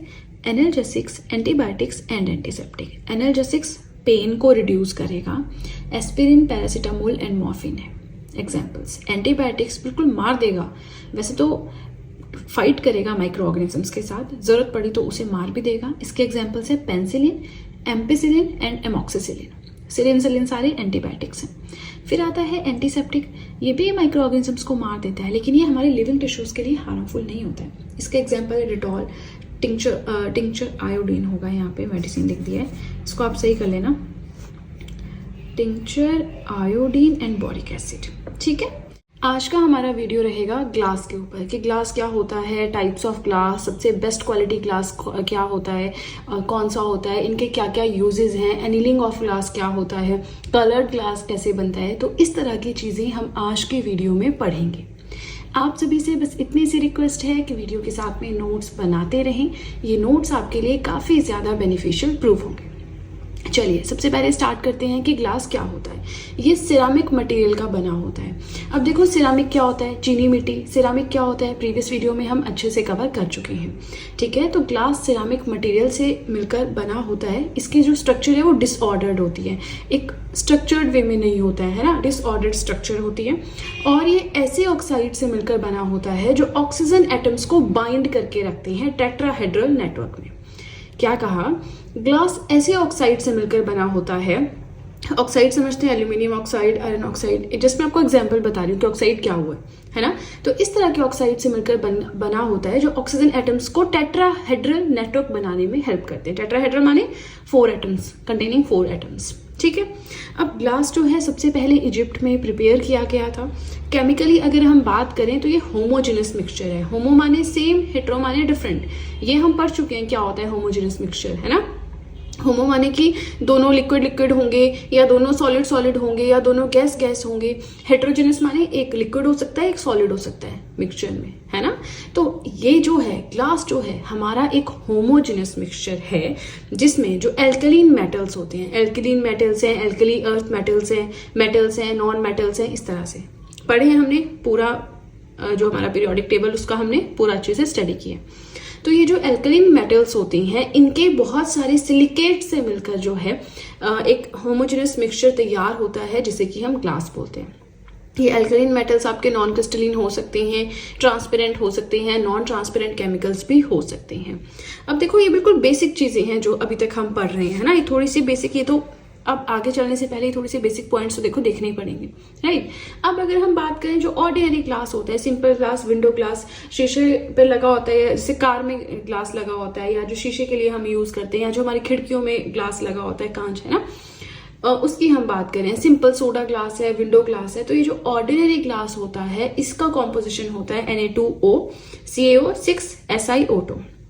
सोडियम ऑक्साइड बोल सकते हैं, कैल्शियम ऑक्साइड है, आपका सिलिकॉन ऑक्साइड है ना, ये है। अब कैसे प्रिपेयर होता है ग्लास, तो इसमें सैंड यानी कि सिलिका को मेल्ट करना है, सोडियम कार्बोनेट यानी सोडा को मेल्ट करके, कैल्शियम कार्बोनेट, लाइमस्टोन को, इन तीनों चीजों को मिक्स करके प्रॉपर प्रोपोर्शन में, है ना, जितना चाहिए उतनी प्रोपोर्शन में ऐड करके मॉडरेट टेम्परेचर पे हीट करके फिर ग्लास बनता है। अब ग्लास होता क्या है, वैसे ग्लास आप समझते हैं, ग्लास आपने देखा है क्या होता है ना। चलिए, ग्लास एक सॉलिड चीज होती है जो किसी लिक्विड मटेरियल से बनाई जाती है। लिक्विड मटेरियल यानी उसको हीट करेंगे तो वो लिक्विड मटेरियल है। उसको कूल डाउन करेंगे तो वो सॉलिड मटेरियल बन जाएगा। ये तो हम समझते हैं, सॉलिड को हीट किया लिक्विड को कूल डाउन किया सॉलिड, है ना। लावा का भी तो ये कंसेप्ट है हमारे। तो वही बात हम यहाँ पे कर रहे हैं कि ग्लास जो है एक सॉलिड चीज है जो कि लिक्विड मटेरियल से मिलकर बना होता है। इस लिक्विड मटेरियल को रैपिडली हम कूल डाउन करते हैं, जिससे हमारा ग्लास बनता है। ठीक है, अब देखो ग्लास का मेन कंपोनेंट क्या है, सिलिकॉन। वेरी इंपॉर्टेंट, ऐसे क्वेश्चंस आते हैं। ठीक है, एक तो ये आ गया कि हाँ इसका कॉम्पोजिशन क्या है, ये आ गया, लिक्विड मटेरियल से मिलकर बना होता है। मेन कंपोनेंट इसका क्या है, सिलिका है। सिलिका का मेल्टिंग पॉइंट बहुत ज्यादा हाई होता है, अराउंड 1700 डिग्री सेल्सियस। ठीक है, चलिए आगे चलें। जो अब देखो आप इसमें ना, let me adjust the page first. Okay, तो जो ग्लास होता है ना, इसमें आप मेटेलिक ऑक्साइड्स या बाकी के एलिमेंट्स को भी ऐड कर सकते हो, जो नॉर्मली इसमें नहीं ऐड किए जाते, आप उनको भी इसमें ऐड कर सकते हो। इसको कुछ डिफरेंट प्रॉपर्टी अगर देनी है उसके लिए, वही चीज यहाँ पे लिखी है, that metallic oxides and other elements can be added to the glass during the manufacturing process to give it different properties. एक जीना ग्लास होता है, ग्लास की सबसे बेस्ट फॉर्म होती है। ये क्या बनाने के लिए यूज होती है, used for keeping acids in bottles. ये उल्टा लिख दिया है, इस चीज को यहाँ पे कर देना आपने, इसको यहाँ पे कर देना। बॉटल्स होती हैं जिनमें एसिड्स रखे जाते हैं, है ना। तो अब देखो अगर स्टील वाली चीज में आप एसिड डालते हो वो तो जल जाएगा, है ना। तो कुछ स्पेसिफिक बॉटल्स होती हैं जिनमें एसिड रखे जाते हैं, वो बॉटल्स आपके जीना ग्लास से बनाई जाती हैं, which is the best form of glass. ठीक है जी, चलिए इसी के साथ फर्स्ट पेज होता है कंप्लीट। नेक्स्ट पेज पे हम सिर्फ टाइप्स ऑफ ग्लासेस किस चीज से मिलकर बने हैं, क्या उनकी प्रॉपर्टीज हैं, कहाँ वो ग्लास यूज होता है, इस तरह से बिल्कुल टू द पॉइंट हम बात करेंगे। ठीक है, तो आपको क्या करना है, वीडियो के साथ में नोट्स बनाते रहने। देखिए ये जो कुछ ऐसे टॉपिक्स होते हैं जो आपको यूट्यूब पे भी मुश्किल से मिलेंगे, है ना, तो आपको क्या करना है, वीडियो के साथ में नोट्स बनाते रहने। आप नोट्स बना लीजिए थोड़ी बहुत जगह, जैसे यहाँ पे जगह बच गई, यहाँ पे जगह बच गई, फिर आप जब बार बार रिवाइज करोगे, आपको लगता है कोई नई चीज मिल रही है, यहाँ पे ऐड कर दो, यहाँ पे ऐड कर दो, यहाँ पे ऐड कर दो, यहाँ पे ऐड कर दो, है ना। कौन देख रहा है आपके नोट्स कैसे हैं, आपको समझ में आना चाहिए। मैक्सिमम कंटेंट धीरे धीरे ऑटोमेटिकली उसमें ऐड हो जाएगा। कभी भी तैयारी ऐसे नहीं करनी कि मैक्सिमम मैं नोटबुक पे लिख लूँ, नहीं, जितना मिल रहा है उतना शॉर्ट फॉर्म में लिखना है ताकि आपको समझ आए। नेक्स्ट टाइम कहीं और से गूगल से देख लिया, किसी वेबसाइट से देख लिया, कुछ अच्छा लगा पॉइंट, कुछ इंपॉर्टेंट लगा point, previous year question paper में कोई क्वेश्चन आया था वहां से आपको सही लगा, तो वो इसमें धीरे धीरे ऐड होते रहेंगे। ठीक है, चलिए फर्स्ट पेज हो गया कंप्लीट। वीडियो पसंद आए लाइक जरूर कीजिएगा और चलिए सीधे चलते हैं अपने सेकेंड पेज की ओर। नेक्स्ट आते हैं टाइप्स ऑफ ग्लासेस, उनके प्रॉपर्टीज और उनके यूजेस। सबसे पहले आता है सोडा ग्लास, जिसे हम सॉफ्ट ग्लास भी बोलते हैं। अच्छा, क्वेश्चन यहाँ से भी आ सकता है कि सॉफ्ट ग्लास किसे बोलते हैं, सोडा ग्लास को, हार्ड ग्लास किसे बोलते हैं, पोटैश ग्लास को, तो ये चीजें भी आपको ध्यान रखनी होगी। ये जो सोडा ग्लास होता है सबसे चीपेस्ट होता है, ब्रिटल माने नाजुक होता है। ठीक है, इसमें Na2CO3 सोडियम कार्बोनेट है, कैल्शियम कार्बोनेट है एंड सिलिका प्रेजेंट होता है। सिलिका तो हर ग्लास में होना ही होना है क्योंकि मेन कॉम्पोनेंट है ग्लास का। कहाँ पे यूज होता है, जो आपकी विंडो ग्लास है ना, खिड़कियों में जो शीशे लगे होते हैं वो सॉफ्ट ग्लास होते हैं। बॉटल्स होती हैं आपकी, डिशेस, बर्तन होते हैं कांच के, यूटेंसिल्स, है ना, उनमें क्या होता है आपका सॉफ्ट ग्लास यानी कि सोडा ग्लास होता है। सेकंड आता है आपका पोटैश ग्लास, जिसे कि हार्ड ग्लास भी कहते हैं। High temperature resistant, contain carbonate of potassium, calcium and silica. Carbonates होते हैं इन तीन चीजों के एंड हाई टेम्परेचर रेजिस्टेंट होता है, मतलब जितनी मर्जी गर्मी हो जाए, हीट इनको मिले, ये टूटेंगे नहीं, है ना। हार्ड ग्लास, ये hard boiling glass, test tubes. अच्छा, टेस्ट ट्यूब्स केमिस्ट्री लैब में एक्सपेरिमेंट करते थे, साइंस लैब में, है ना, 8th तक, फिर केमिस्ट्री लैब्स बन जाती हैं वो +1 +2 में। तो ये जो टेस्ट ट्यूब्स होती हैं, है ना, हार्ड बॉइलिंग, जिनमें बॉइलिंग चीज भी आप डाल सकते हो लेकिन वो फटती नहीं है, टूटती नहीं है, क्रैक नहीं आते, वो होते हैं आपके हार्ड ग्लास। बीकर्स हम करते हैं, take a beaker, put some salt in it, put some water in it, put this acid that acid in it, पढ़ते थे ना स्कूल में। तो वो बीकर्स जो होते हैं वो भी हार्ड ग्लास यानी कि पोटैश ग्लास से मिलकर बने होते हैं। ठीक है, स्पेशली ना अपने यूजेस याद रखने हैं, ये थोड़ा इंपॉर्टेंट है। फिर आता है फोटोक्रोमेटिक ग्लास। फोटोक्रोमेटिक ग्लास कहाँ पे यूज होता है, जो आपके आई लेंसेज होते हैं, गॉगल्स होती हैं, उनमें फोटोक्रोमेटिक ग्लास यूज होता है। ये क्या करता है, it turns dark in the sharp shining ultraviolet rays और लाइट। गॉगल्स लगाते हैं ना हम, तो जैसे गॉगल के बिना देखो तो कुछ और शेड दिखाई देती है, फिर गॉगल्स लगा लो कुछ ब्लैक सा या ब्लू सा दिखाई देता है जिस भी शेड की आपकी गॉगल है। तो जो आपके अल्ट्रावायलेट रेज है, बाहर धूप है, जो भी है, वो अंदर आपकी आंखों तक नहीं पहुंचती, है ना। ये क्यों होता है, क्योंकि इसमें प्रेजेंट होता है माइक्रोक्रिस्टलिन सिल्वर क्लोराइड। इसको आप याद कर सकते हो, है ना, आ भी सकता है एग्जाम में, बट बहुत डेप्थ वाली चीज हो गई, थोड़ा सा ध्यान रख लेना। बाकी यूजेस आपने याद रखने हैं, आई लेंसेज होती हैं, गॉगल्स होती हैं, फोटोक्रोमेटिक ग्लास यूज होता है। ये नाम से भी आप तुक्का भी लगा सकते हो, है ना, गेसवर्क भी थोड़ा सा कर सकते हो। फोटोक्रोमेटिक कुछ गॉगल्स में यूज होता है ना। नेक्स्ट हमारा आता है पायरेक्स ग्लास, जिसे बोरोसिलिकेट ग्लास भी कहती हैं। ये जो लेबोरेटरी इक्विपमेंट्स बनते हैं वहां पे यूज होता है। इसमें बोरेक्स होता है, सिलिका होता है and can withstand sudden alterations in temperature. Temperature एकदम से ज्यादा हो गया, एकदम से कम हो गया, है ना, तो ये जो एकदम से चेंजिंग होती है टेम्परेचर में, उसको विथस्टैंड कर सकता है ये पायरेक्स ग्लास। लेबोरेटरी इक्विपमेंट्स में यूज होता है। नेक्स्ट आ गया आपका फ्लिंट ग्लास। फ्लिंट ग्लास में क्या होता है, पोटेशियम है, सोडियम है, लेड सिलिकेट है, ये सारी चीजें होती हैं। ऑप्टिकल इंस्ट्रूमेंट्स में यूज होता है। इसमें जैसे आपके प्रिज्म है, माइक्रोस्कोप है, इलेक्ट्रिक बल्ब होते हैं, टेलीस्कोप है, तो ये सब बनाने में आपका फ्लिंट ग्लास यूज होता है। नेक्स्ट आता है आपका क्राउन ग्लास। क्राउन ग्लास में होता है आपका पोटेशियम एंड सोडियम। ये भी ऑप्टिकल इंस्ट्रूमेंट्स बनाने में यूज होता है, इसलिए मैंने यहाँ पे साथ में लिख दिया। क्रूक्स ग्लास है, इसमें सेरियम ऑक्साइड सिलिका होता है, ये भी अल्ट्रावायलेट रेज को एब्जॉर्ब करता है, ये भी आई लेंसेज बनाने में यूज होता है। और कौन सा, फोटोक्रोमेटिक ग्लास। ठीक है, लास्ट हमारा आता है क्वार्ट्ज ग्लास, जिसे सिलिका ग्लास भी कहते हैं। Ultraviolet rays emerge out through it, इनमें से एमर्ज कर जाती हैं, बाहर निकल जाती हैं। ये भी लेबोरेटरी इक्विपमेंट्स बनाने में यूज होता है। ठीक है, अब देखिए सेकंड पेज भी हो गया कंप्लीट। कुछ और चीजें भी हैं जो हमें ग्लास के अंदर पढ़नी है, जैसे कि मैंने आपको एनीलिंग बताया, कलर्ड ग्लास क्या होता है, कुछ इस तरह की चीजें हम पढ़ेंगे नेक्स्ट पेज पे। बट उससे पहले वीडियो पसंद आ रही हो लाइक जरूर कीजिएगा। प्लस आप सब चाहें तो जीएस हैंड रिटन नोट्स भी परचेज कर सकते हैं, जिसमें history, polity, geography, economics, current affairs, art and culture, biology, ये सारे पीडीएफ्स आपको मिल जाएंगे। परचेज लिंक मैंने डिस्क्रिप्शन बॉक्स में दे रखा है, राइट। इसी के साथ आप सब चाहें तो मुझे इंस्टाग्राम पे फॉलो कर सकते हैं, आप सब चाहें तो मुझे टेलीग्राम अकाउंट पे ज्वाइन कर सकते हैं। इन दोनों चीजों का लिंक भी सेम डिस्क्रिप्शन बॉक्स में आपको मिल जाएगा, राइट। चलिए तो अब सीधे चलते हैं अपने थर्ड और अपने लास्ट पेज की ओर। एनीलिंग ऑफ ग्लास क्या होता है? तो देखिए इस प्रोसेस में जो ग्लास के यूटेंसिल्स होते हैं ना, उनको जब बनाया जाता है तो कूलिंग आराम से की जाती है। अच्छा मैंने आपको क्या बताया, ग्लास यूटेंसिल्स आपके लिक्विड मटेरियल से बनते हैं, तो लिक्विड मटेरियल को अगर सॉलिडिफाई करना है तो कूल डाउन करना पड़ेगा। लेकिन एनीलिंग के अंदर जो ग्लास यूटेंसिल्स हैं, डेफिनेटली जो लिक्विड मटेरियल से बन रहे हैं, उन्हें धीरे धीरे स्लो डाउन जो है धीरे धीरे कूल किया जाता है, ठंडा किया जाता है, स्लोली, स्टेडली एंड मॉडरेटली, आराम से धीमी आंच पे, है ना, उसको सॉलिडिफाई किया जाता है। क्यों? अगर हम बहुत जल्दी उसको ठंडा कर दे, एकदम से ठंडे टेम्परेचर में रख दे, फ्रिज वाला टेम्परेचर में रख दे, तो क्या होगा, वो ओपेक हो जाएगा, ट्रांसपेरेंट हो जाएगा, अंदर से बाहर नहीं दिखेगा। लेकिन ग्लास क्या काम करता है, ट्रांसपेरेंट होता है।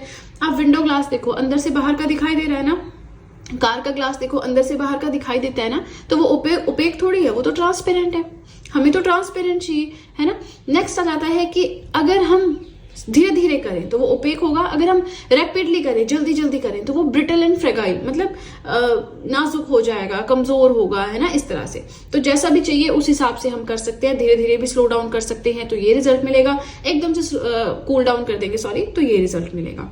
लेकिन एनीलिंग में ग्लास यूटेंसिल्स को लिक्विड मटेरियल से धीरे धीरे कूल डाउन किया जाता है, ठीक है। अब देखिए ये कुछ चीजें हैं इंपॉर्टेंट, जैसे कि आपका वाटर ग्लास कैसे, ऑप्टिकल फाइबर का क्या, कुछ ऐसे इफेक्ट्स टाइप है, वो हम देख लेते हैं।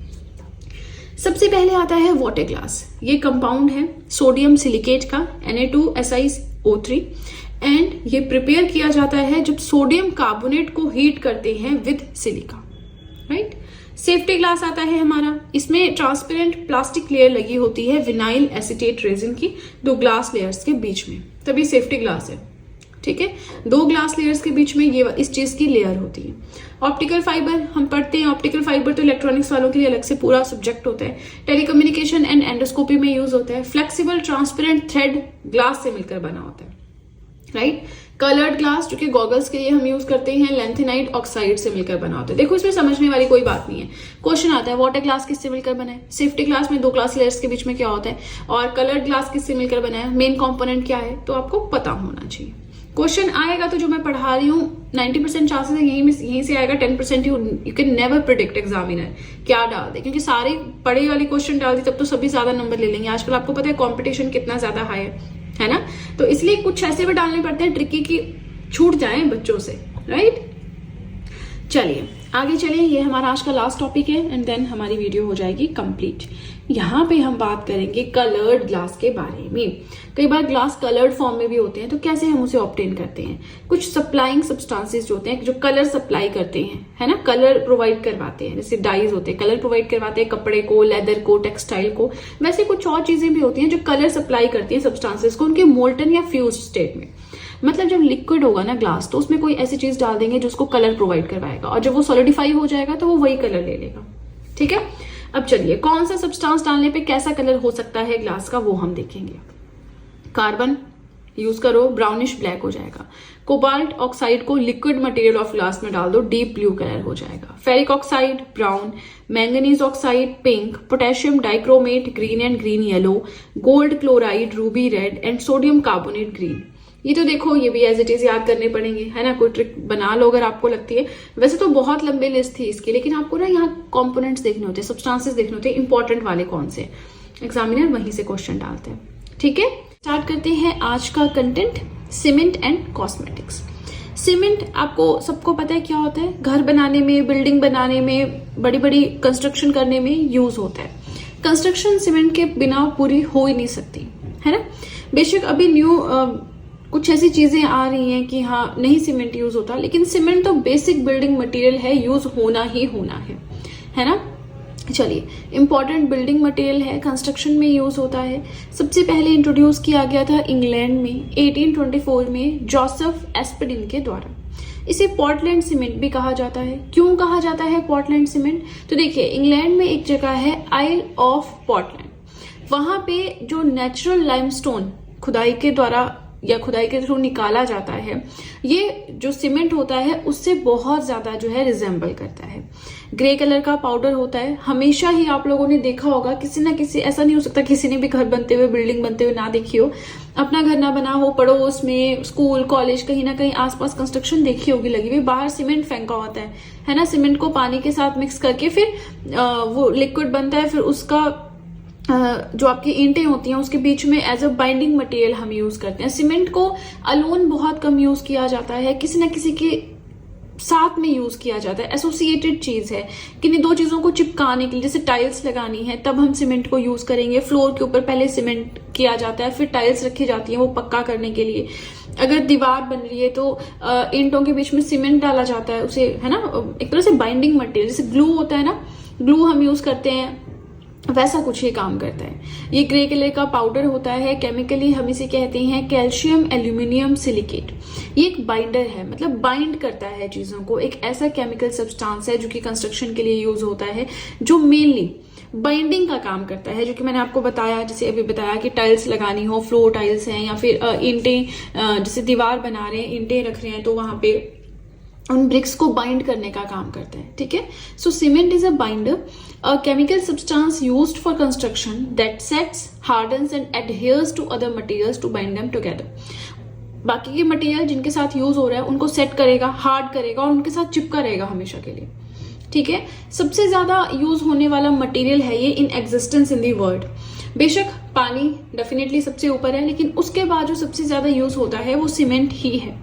ठीक है, अब हम बात करेंगे कॉम्पोजिशन की। ये बिल्कुल बेसिक चीजें थी, पता होनी जरूरी है। अब कॉम्पोजिशन का मतलब है कि ये जो सीमेंट है ये किस चीज से मिलकर बना हुआ है, वो हम जानेंगे यहाँ पे। ठीक है, तो सबसे पहले तो यहाँ पे आपका लाइम आ जाता है। प्राइमरी कंपोनेंट सीमेंट का क्या है? लाइम। ठीक है, लाइम, लाइमस्टोन, चूना पत्थर पढ़ा है हमने इसका मेनली वर्ल्ड ज्योग्राफी में डिस्कशन किया था, राइट। वहां पे हम कहाँ पे पढ़ते हैं इसको? रॉक्स में आता है आपका igneous, sedimentary and metamorphic rocks. वहां पे कौन सी किस में कन्वर्ट हो रही है वो सब कुछ रॉक साइकिल हमने पढ़ी थी, तो वहां पे हमने लाइम का जिक्र किया था। सीमेंट का सबसे इंपॉर्टेंट कंपोनेंट है लाइम। ये रिस्पॉन्सिबल होता है for its strength and binding properties. ये जो सीमेंट की स्ट्रेंथ होती है, कितना स्ट्रांग होता है, प्लस इसके जो ये बाइंड करने वाली, चिपकने वाली, चीजों को जोड़ने वाली जो प्रॉपर्टी है, उसके लिए रिस्पॉन्सिबल है लाइम। यूजुअली आपको कहां से मिलेगा? लाइमस्टोन, चॉक, शेल या जो कैल्शेरियस या कैल्केरियस रॉक्स होती हैं, कैल्शियम वाली रॉक्स होती हैं, उनमें से लाइम मिलेगा। नेक्स्ट आता है सिलिका। ये भी एक इंपॉर्टेंट कंपोनेंट है सीमेंट का। सिलिका की प्रेजेंस की वजह से ही, यही सिलिका ही अलाउ करता है सीमेंट को, ताकि जैसे पानी के साथ मिक्स हो उसके बाद हार्ड हो जाए। It allow cement to harden when mixed with water.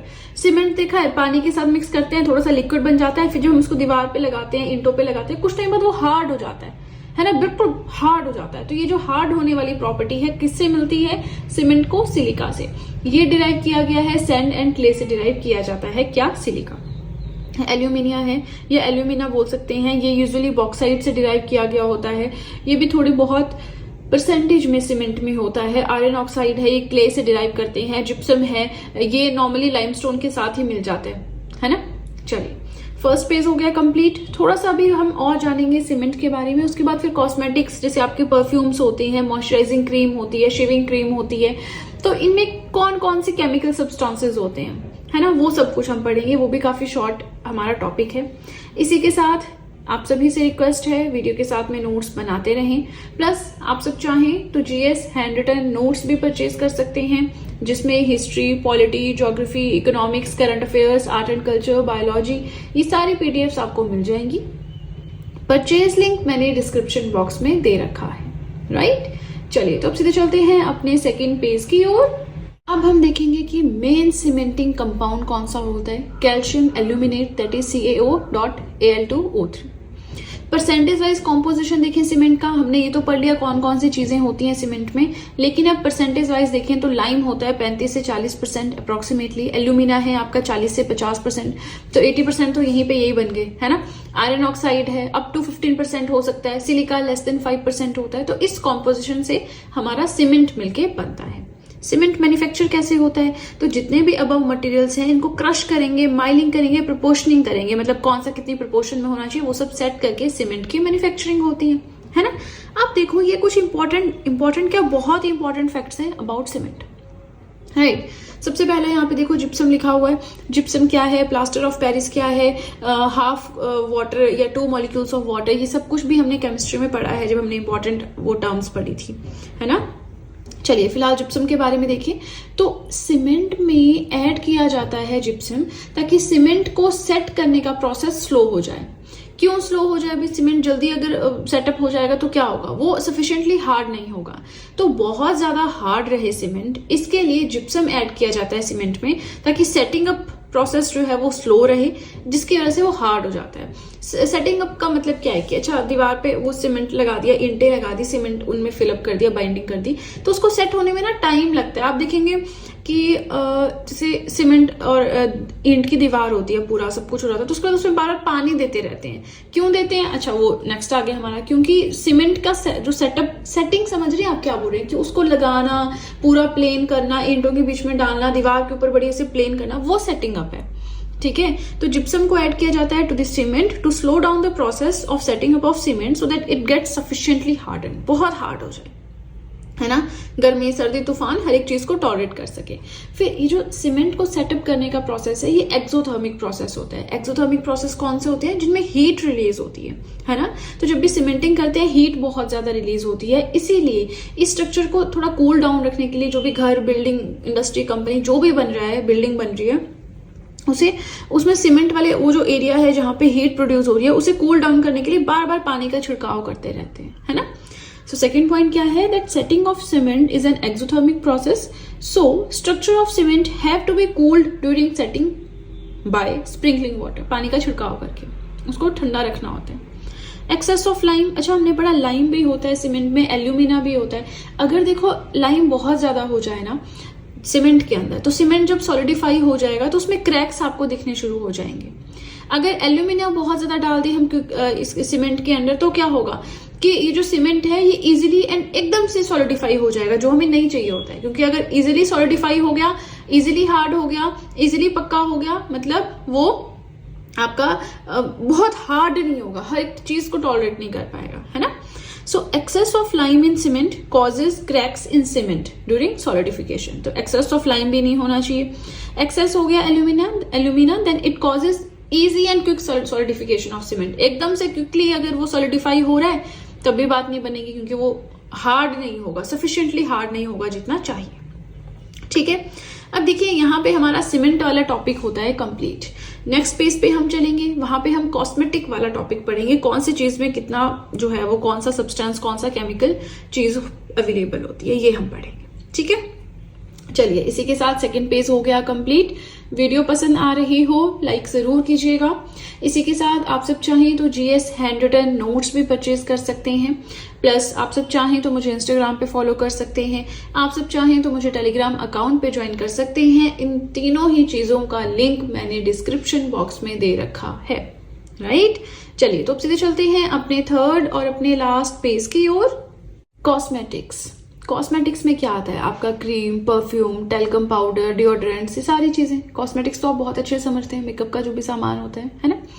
अब इन कॉस्मेटिक्स में यानी अलग अलग प्रोडक्ट में कौन कौन से केमिकल्स होते हैं प्रेजेंट, वो हम देखेंगे। पहली चीज है मॉइस्चराइजिंग क्रीम, इसमें सिटाइल अल्कोहल एंड हाइड्रोक्विनोन होता है। परफ्यूम्स हैं बेंजाहाइडाइड, कैम्फर, इथानोल, बेंजाइन एसीटेट होता है। अब देखो इसमें तो आपको ध्यान रखना ही पड़ेगा, है ना। 2-3 बार आप पढ़ेंगे, आपको खुद ही ऑटोमेटिकली ये ध्यान रहने शुरू हो जाएंगे। नेल इनामल रिमूवर यानी जो नेल पेंट रिमूवर होता है, उसमें एसीटोन एंड बेंजाइल अल्कोहल होता है। आज के डेट में ethyl acetate and butyl acetate हम यूज करते हैं इन प्लेस ऑफ एसीटोन, है ना। शेविंग क्रीम में बेंजाहाइडाइड होता है, कैम्फर होता है, इथानोल होता है। मतलब परफ्यूम एंड शेविंग क्रीम में सेम चीजें होती हैं, यहां से आइडिया लगा लो। शैम्पू में मिथाइलिन क्लोराइड एंड इथानोल होता है। नेल पॉलिश यानी नेल पेंट जो लगाते हैं, टॉल्यूइन उनमें होता है। वेस्लीन में पेट्रोलियम होता है। आफ्टर शेव लोशंस जो लगाते हैं उनमें बेंजाइल एसीटेट होते हैं। तो बस कॉस्मेटिक्स के अंदर इतना ही था। केमिस्ट्री के अंदर आज हम पढ़ेंगे फर्टिलाइजर्स के बारे में। फर्टिलाइजर्स क्या होते हैं? तो देखिए, ज़मीन या सॉइल की फर्टिलिटी, उपजाऊ क्षमता को बढ़ाने के लिए हम फर्टिलाइजर्स का यूज़ करते हैं। ठीक है, तो अगर थोड़ा सा हम डेफिनेशन फॉर्म में देखें, ये कमर्शियली प्रोड्यूस्ड प्लांट न्यूट्रिएंट्स होते हैं। कमर्शियली बनाए जाते हैं व्यापार के पर्पज से, ताकि ज़्यादा से ज़्यादा किसान खरीदें, इसे यूज़ करें, ताकि प्लांट्स को प्रॉपर न्यूट्रिएंट्स मिल सके, सॉइल को प्रॉपर न्यूट्रिएंट्स मिल सके, है ना। अगर सॉइल जो है फर्टाइल होगी, उसकी उपजाऊ क्षमता अच्छी होगी, प्लांट्स वैसे ही हेल्दी प्रोड्यूस होंगे, है ना। तो कमर्शियल लेवल पे बनाए जाने वाले, प्लांट्स को प्रोवाइड करवाने वाले न्यूट्रिएंट्स होते हैं फर्टिलाइजर्स के अंडर। ठीक है, ये अगर हम बात करें, केमिकल सब्सटेंसेस होते हैं जिनमें आपके NPK होता है, यानी नाइट्रोजन, फॉस्फोरस एंड पोटेशियम होता है, जो कि ज़मीन में जाता है। जैसे ही सॉइल में ऐड किया जाता है, सॉइल फर्टाइल हो जाती है। ठीक है, अब ये जो फर्टिलाइजर्स होते हैं ना, ये भी अलग अलग तरह के होते हैं। टाइप्स ऑफ फर्टिलाइजर्स भी हमें आज की वीडियो में पढ़ने हैं। आगे अगर हम बात करें, फर्टिलाइजर्स का यूज़ हम क्यों करते हैं, सॉइल को फर्टाइल करने की, सॉइल को उपजाऊ करने की क्या ज़रूरत है, ताकि जो वेजिटेटिव ग्रोथ है, यानी उस ज़मीन पे जो भी उगेगा वो हेल्दी रहे, है ना, ज़्यादा हमें प्रोडक्टिव चीज़ें वहाँ से मिलें। अगर हम सेब के पेड़ लगा रहे हैं, तो अगर ज़मीन आपकी फर्टाइल होगी, डेफिनेटली एनवायरनमेंट ठंडा चाहिए, जो भी अदर कंडीशंस कंसीडर करके अगर हम लगा रहे हैं पेड़, तो अगर ज़मीन उपजाऊ होगी तो पेड़ अच्छे से ग्रो होंगे, प्लांट्स अच्छे से ग्रो होंगे, हेल्दी प्लांट्स होंगे, है ना। तो हम आउटकम, यानी अगर एप्पल्स आगे बेचने हैं तो हम आउटकम अच्छी जो है एक्सपेक्ट कर सकते हैं, अगर सॉइल फर्टाइल होगी, अगर हम फर्टिलाइजर्स का यूज़ करेंगे। और अगर आप देखेंगे ना, आज के डेट में अगर कोई अपने लिए भी जैसे थोड़ी बहुत खेती भी कर रहा है, वो फर्टिलाइजर्स का यूज़ करते हैं ऑलमोस्ट, है ना। चलिए, अब हमें पढ़ने हैं टाइप्स ऑफ फर्टिलाइजर्स। लेकिन यहाँ पे आप सभी से रिक्वेस्ट है कि वीडियो के साथ में नोट्स बनाते चलें। छोटे छोटे से ये टॉपिक्स हैं, कोई बहुत बड़ी वीडियो नहीं है, 1 पेज 2 पेजेस की ये वीडियो रहेगी, बहुत छोटी 5-7 मिनट की वीडियो होगी। वीडियो के साथ में नोट्स बनाने का फ़ायदा आपको ये रहेगा कि जिस टाइम पे एग्जाम आएगा, सारी चीज़ें आपको कंपाइल्ड फॉर्म में एक जगह पे मिल जाएंगी। आप कोई भी बुक ले लो, हमेशा आधा ही कंटेंट मिलेगा। 2-3 बुक्स आपको एक सब्जेक्ट के लिए रेफर करनी ही पड़ेगी, चाहे वो आपका साइंस है, इकोनॉमिक्स के लिए तो डेफिनेटली आपको 4-5 बुक्स, अलग अलग टॉपिक्स अलग अलग जगह से सही बैठते हैं ना, इसलिए वो इशू होता है ना। तो अगर आपके पास नोट्स होंगे, रफ नोट्स बनाइए, है ना, एक ही पेन से बनाइए, थोड़ा टाइट नोट्स बनाइए, ताकि पूरा फर्टिलाइजर आपका एक ही पेज में आ जाए। मुझे यहाँ पे पढ़ाना होता है, अगर मैं बहुत टाइट लिखूंगी, कुछ बच्चों को नहीं समझ आता है, तो मुझे थोड़ा उस तरह से लिखना होता है ना। आप अपने नोट्स बनाएं, कोशिश करें कि मिनिमम जितना हो सके हम कंटेंट लिखें। सब कुछ इंपॉर्टेंट नहीं होता है, सिर्फ इंपॉर्टेंट चीज़ें लिखनी होती हैं। जैसे फर्टिलाइजर्स क्या होते हैं, NPK प्रोवाइड करवाते हैं सॉइल को, ताकि हेल्दी प्लांट्स हमें मिले, है ना। चलिए बात करते हैं टाइप्स की। टाइप्स में सबसे पहले आता है नाइट्रोजीनियस फर्टिलाइजर्स। ये जो नाइट्रोजीनियस फर्टिलाइजर्स हैं, सबसे इंपॉर्टेंट भी यही है, इन्हीं को हम इन डिटेल पढ़ेंगे। बाकी 2 और रहते हैं, वो हम थोड़ा थोड़ा देखेंगे। ये जो नाइट्रोजीनियस फर्टिलाइजर्स होती हैं, ये हमें अमोनिया और उसके डेरिवेटिव से मिलकर ये बने होते हैं। अमोनिया का फॉर्मूला क्या है, NH4, है ना। तो अमोनिया और उसके डेरिवेटिव से मिलकर बने होते हैं नाइट्रोजीनियस फर्टिलाइजर्स। इसके 3 एग्जांपल्स हम देखेंगे। यूरिया भी इसमें आता है, अमोनियम सल्फेट भी इसमें आता है।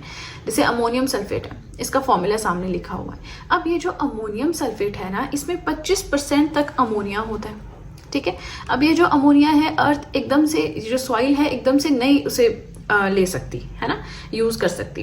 तो क्या करते हैं कि ये जो अमोनिया होता है, इसे नाइट्रेट में कन्वर्ट किया जाता है। डीनाइट्रीफाइंग बैक्टीरियाज होते हैं जो सॉइल के अंदर होते हैं। जैसे ही अमोनिया हम उसमें डालेंगे, वो जो बैक्टीरियाज होते हैं इसको नाइट्रेट में कन्वर्ट करते हैं, और नाइट्रेट जो है वो प्लांट्स इजीली एब्जॉर्ब कर लेते हैं, है ना। अब ये जो चीज़ है हमारा अमोनियम सल्फेट, इसकी प्रोडक्शन बहुत बड़े स्केल पे सिंदरी झारखंड में होती है। ठीक है, सेकेंड हम देखेंगे कैल्शियम अमोनियम नाइट्रेट। देखिए, बहुत डेप्थ में मैं पढ़ा ही नहीं रही हूँ, है ना, बहुत हम छोटे लेवल पे इसको पढ़ रहे हैं। तो जितना हम पढ़ रहे हैं, ये तो देखो आपको करना ही पड़ेगा, राइट। यहाँ पे हम बात कर रहे हैं कैल्शियम अमोनियम नाइट्रेट की। फॉर्मूला आपके सामने है। अब ये जो कैल्शियम अमोनियम नाइट्रेट है, इसमें नाइट्रोजन होता है 20% तक। एंड नाइट्रोजन को किसी भी चीज़ में कन्वर्ट करने की जरूरत नहीं है, बिकॉज बहुत ईजिली अगर ये चीज़ सॉइल में प्रेजेंट है, तो प्लांट्स इसे बहुत ईजिली एब्जॉर्ब कर सकते हैं। इसका कोई एडवर्स इफेक्ट, सॉइल के ऊपर कोई बुरा इफेक्ट नहीं है। इसकी मैन्युफैक्चरिंग नागल पंजाब में होती है। ठीक है, थर्ड हमारा आता है यूरिया। ये भी एक नाइट्रोजिनस फर्टिलाइजर्स है ना, मतलब नाइट्रोजिनस माने जिसमें अमोनिया आपको देखने को मिल जा रहा है। तो यूरिया में 46% तक नाइट्रोजन होता है, ये इसका केमिकल फॉर्मूला है। एंड सबसे ज़्यादा यूज़ किया जाने वाला नाइट्रोजिनस फर्टिलाइजर हमारा यूरिया ही है। ठीक है, फर्स्ट पेज हो गया कंप्लीट। मैंने आपको पहले ही बताया कि सिर्फ हमारे 2 पेजेस 1.5 पेज का नोट है, वो बहुत बड़ा टॉपिक नहीं है, छोटा सा टॉपिक है, लेकिन किसी और के साथ में अटैच करके पढ़ाती तो वीडियो डेफिनेटली लेंदी हो जाती। इसलिए फर्टिलाइजर्स छोटा सा टॉपिक हम अलग से डिस्कस कर रहे हैं। इसके बाद एक्सप्लोजिव्स आते हैं, आपके फाइबर्स आते हैं, सोप्स एंड डिटर्जेंट्स, ये 3 टॉपिक्स बचते हैं। एंड देन हमारा केमिस्ट्री कंप्लीट। जैसे ही मैं लास्ट वीडियो अपलोड करूंगी उसके बाद से आप पीडीएफ परचेज कर सकते हैं। अभी आपको 2-4 दिन वेट करना होगा पीडीएफ के लिए, अगर आपने अभी तक कॉन्टिन्यूसली नोट्स नहीं बनाए। इसी के साथ आप सब चाहें तो जीएस हैंड रिटन नोट्स भी परचेज कर सकते हैं बाकी सब्जेक्ट्स के, जैसे history, polity, geography, economics, current affairs, art and culture, biology, सारे अवेलेबल हैं to purchase link description box में दे रखा है। राइट, चलिए तो अब सीधे चलते हैं अपने सेकेंड पेज की ओर। सेकेंड टाइप ऑफ फर्टिलाइजर्स हमारे पास आते हैं फॉस्फेटिक फर्टिलाइजर्स। ये ऐसे केमिकल फर्टिलाइजर्स हैं, नाम से पता लग रहा है फॉस्फेटिक फर्टिलाइजर्स, ऐसे केमिकल फर्टिलाइजर्स जिनमें फॉस्फोरस जो है वो अधिक अमाउंट में, ज़्यादा अमाउंट में होता है, अधिक मात्रा में होता है, एंड प्लांट्स के ग्रोथ में डेफिनेटली हेल्प करते हैं। फर्टिलाइजर्स का तो एक ही काम है, सॉइल को फर्टाइल बनाना ताकि प्लांट्स हेल्दी ग्रो हों, है ना। अब इसके एग्जाम्पल्स हम यहाँ पे देखें तो पोटेशियम क्लोराइड है, सुपर फॉस्फेट्स हैं लाइम के, है ना। तो फॉस्फेटिक फर्टिलाइजर मतलब जिसमें फॉस्फोरस प्रेजेंट होगा। फिर आते हैं एनपी फर्टिलाइजर्स। एनपी होता है, अच्छा हमने क्या पढ़ा, फर्टिलाइजर्स में 3 चीजें आपकी होती हैं, NPK, nitrogen, phosphorus and potassium. तो एनपीके तो नॉर्मली हर तरह का फर्टिलाइजर होता है, लेकिन कुछ ऐसे होते हैं जिनमें सिर्फ 2 चीजें प्रेजेंट होती हैं एनपी। यहाँ पे देखो आप, एनपी नाइट्रोजन एंड फॉस्फोरस, 2 तरह के ये जो है फर्टिलाइजर्स, 2 तरह के एलिमेंट्स इसमें प्रेजेंट होते हैं। क्यों इसको ऐसा बोलते हैं, definitely nitrogen and phosphorus available है इसके लिए। इसका एग्जाम्पल है डाईहाइड्रोजन अमोनिएटेड फॉस्फेट। केमिस्ट्री के अंदर आज हम पढ़ेंगे एक्सप्लोजिव्स के बारे में। एक्सप्लोजिव्स क्या होते हैं, टाइप्स ऑफ एक्सप्लोजिव्स, TNT है, TNG है, RDX है, तो ये सारी चीज़ें क्या हैं। ये हमारा केमिस्ट्री की 3rd लास्ट वीडियो है। इसके बाद 2 टॉपिक्स बचते हैं, fibres and soaps and detergent. Right, चलिए आप सभी से रिक्वेस्ट है वीडियो के साथ में नोट्स बनाते चलें, बहुत इंपॉर्टेंट आपके लिए रहेंगे।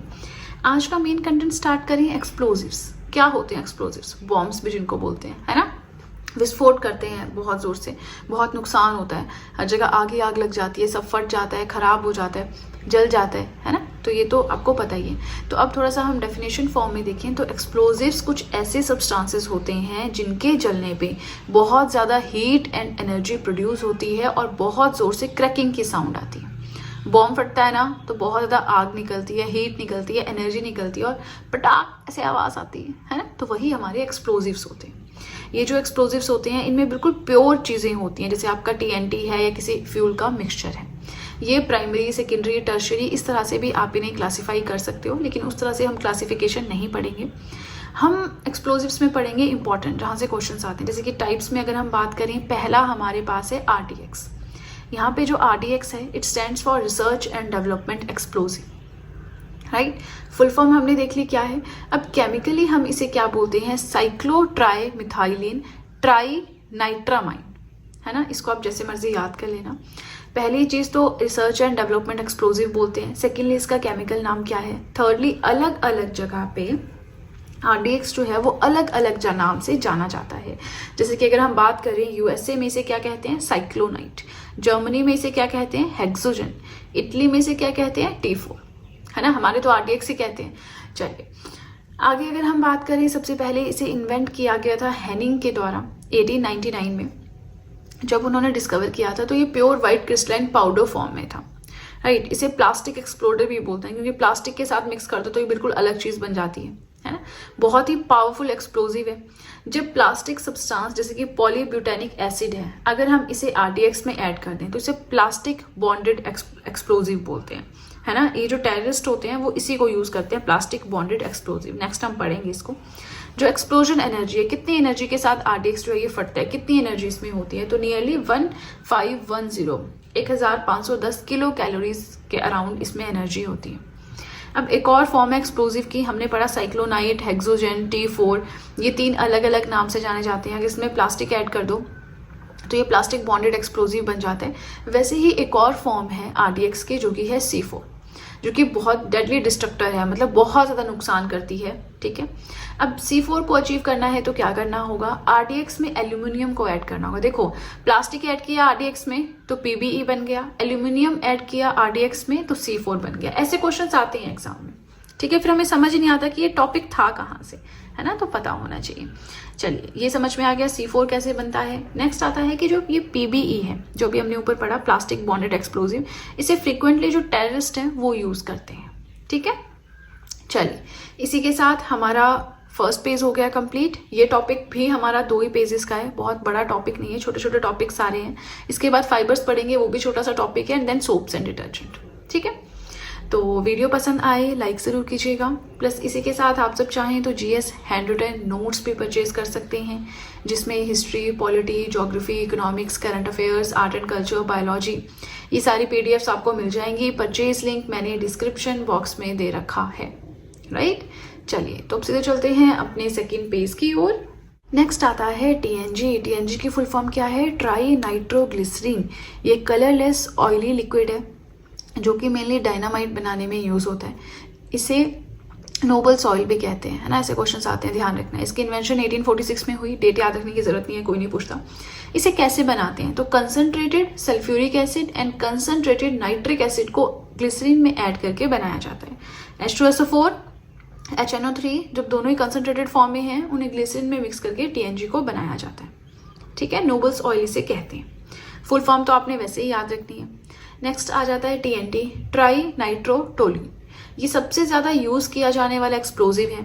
इसमें टोल्यून जो है, इसे concentrated H2SO4 and concentrated HNO3 में मिक्स करके बनाया जाता है। मतलब यहाँ पे इन दोनों को ग्लिसरीन में ऐड करते हैं, यहाँ पे इन दोनों को टोल्यून में ऐड करते हैं। सबसे पहले इन्वेंशन 1863 में हुई, नॉट सो इम्पॉर्टेंट, ईयर्स तो आप स्किप ही कर दो केमिस्ट्री में, बट सबसे पहले कमर्शियली 1914 में यूज़ किया गया। सबसे पहला यूज़र TNT का कौन था, यूनाइटेड किंगडम के ट्रूप्स। ठीक है, आगे चलते हैं। TNG पढ़ लिया, TNT पढ़ लिया, अब TNP पढ़ते हैं। G for glycerine, T for toluene, P for phenol, है ना। बाकी ट्राई नाइट्रो हमारा सेम रहेगा तीनों में। अब ये जो ट्राई नाइट्रोफिनोल है, ये कैसे प्रिपेयर किया जाता है, तो इसमें फिनोल में ऐड करने हैं आपको concentrated H2SO4 and concentrated HNO3। इसे पिक्रिक एसिड भी कहा जाता है। अल्ट्रा एक्सप्लोडर एक्सप्लोजिव, बहुत जोर से विस्फोट करता है, तो अगर ऐसा कुछ चाहिए हो TNP यूज कर सकते हैं। Last but not the least is dynamite. Dynamite क्या है, सबसे पहले जो स्वीडिश केमिस्ट एंड इंजीनियर रह चुके हैं, एल्फ्रेड नोबल, EL है ये, है ना, एल्फ्रेड नोबल, उन्होंने 1863 में से डिस्कवर किया गया था। अब एल्फ्रेड नोबल के नाम पे ही नोबल प्राइजेस दिए जाते हैं 6 डिफरेंट फील्ड में, पीस में, लिटरेचर में और केमिस्ट्री, फिजिक्स, है ना। हम सब पढ़ चुके हैं, अभी रिसेंटली अनाउंस किए गए हैं, दिए गए हैं, तो वो हमने देख लिया। यहाँ पे आता है कि डायनामाइट का यूज हम कहाँ पे करते हैं, तो माइंस में विस्फोट होता है ना जो, है ना, उसके लिए हम डायनामाइट का यूज करते हैं। Used in blast purposes in mines. 3 main parts इसके होते हैं। नाइट्रोग्लिसरीन है पहला, दूसरा है किसल गुहर और थर्ड है सोडियम कार्बोनेट, जो बहुत कम अमाउंट में होता है। ठीक है, आज के वीडियो में हमें पढ़ना है फाइबर्स क्या होते हैं। इसी के साथ ये हमारी सेकेंड लास्ट टॉपिक है। इसके बाद हमें सोप्स एंड डिटर्जेंट्स पढ़ना है और फिर हमारा केमिस्ट्री कंप्लीट। तो ये सेकेंड लास्ट वीडियो है, इसके बाद सिर्फ एक वीडियो बचता है। आप सभी से बस यही रिक्वेस्ट है कि वीडियो के साथ में नोट्स बनाते रहें। ये नोट्स आपके लिए काफ़ी ज़्यादा बेनिफिशियल प्रूव होंगे। सबसे पहले बात करें कि ये फाइबर्स होते क्या हैं, तो ये लंबी लंबी धागे की तरह स्ट्रक्चर्स होती हैं, लॉन्ग थ्रेड लाइक स्ट्रक्चर्स। ये एक सॉलिड सब्सटेंस से मिलकर बनी होती हैं, जिसमें लॉन्ग चेन्ड स्ट्रक्चर होती है। ठीक है, इसकी लेंथ बहुत ज़्यादा होती है, इसके विड्थ से ये बहुत बड़ी होती है अपनी ब्रेथ के हिसाब से। तो यहाँ पे क्या बात करें, ये इस तरह से होती है, मतलब इसकी लेंथ ज़्यादा है ना इसकी विड्थ से, तो वही बात यहाँ पे कर रहे हैं।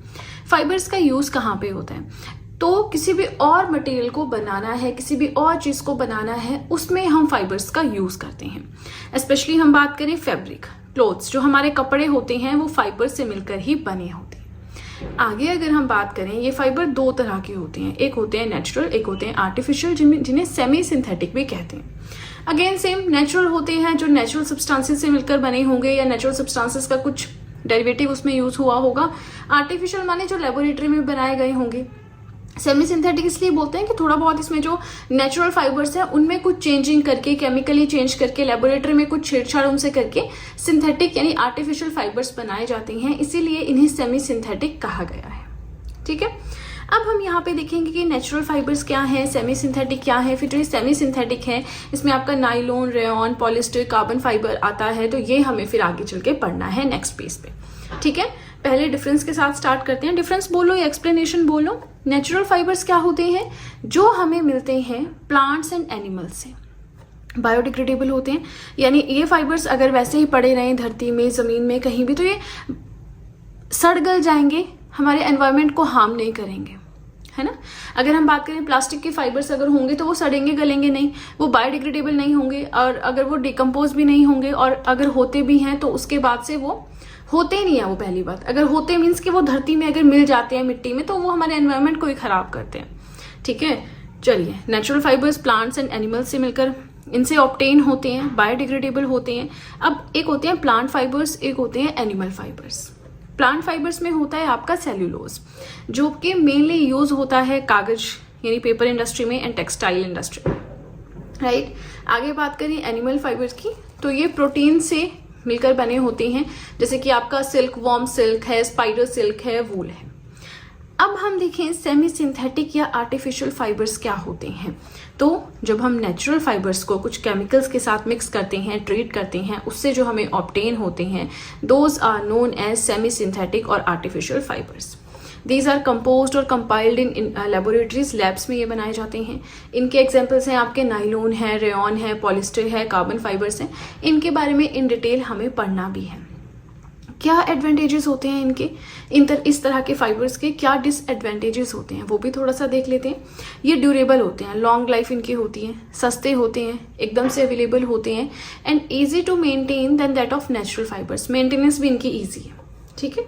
डिसएडवांटेज की बात करें तो एक सबसे बड़ा डिसएडवांटेज ये है कि जो ये सेमी सिंथेटिक या बोलो ये जो आर्टिफिशियल फाइबर्स होते हैं, ये एकदम से आग पकड़ते हैं, यानी मेल्ट होना शुरू हो जाते हैं। जैसे इनको हीट मिलती है, गर्म होने पे मेल्ट होना शुरू हो जाते हैं।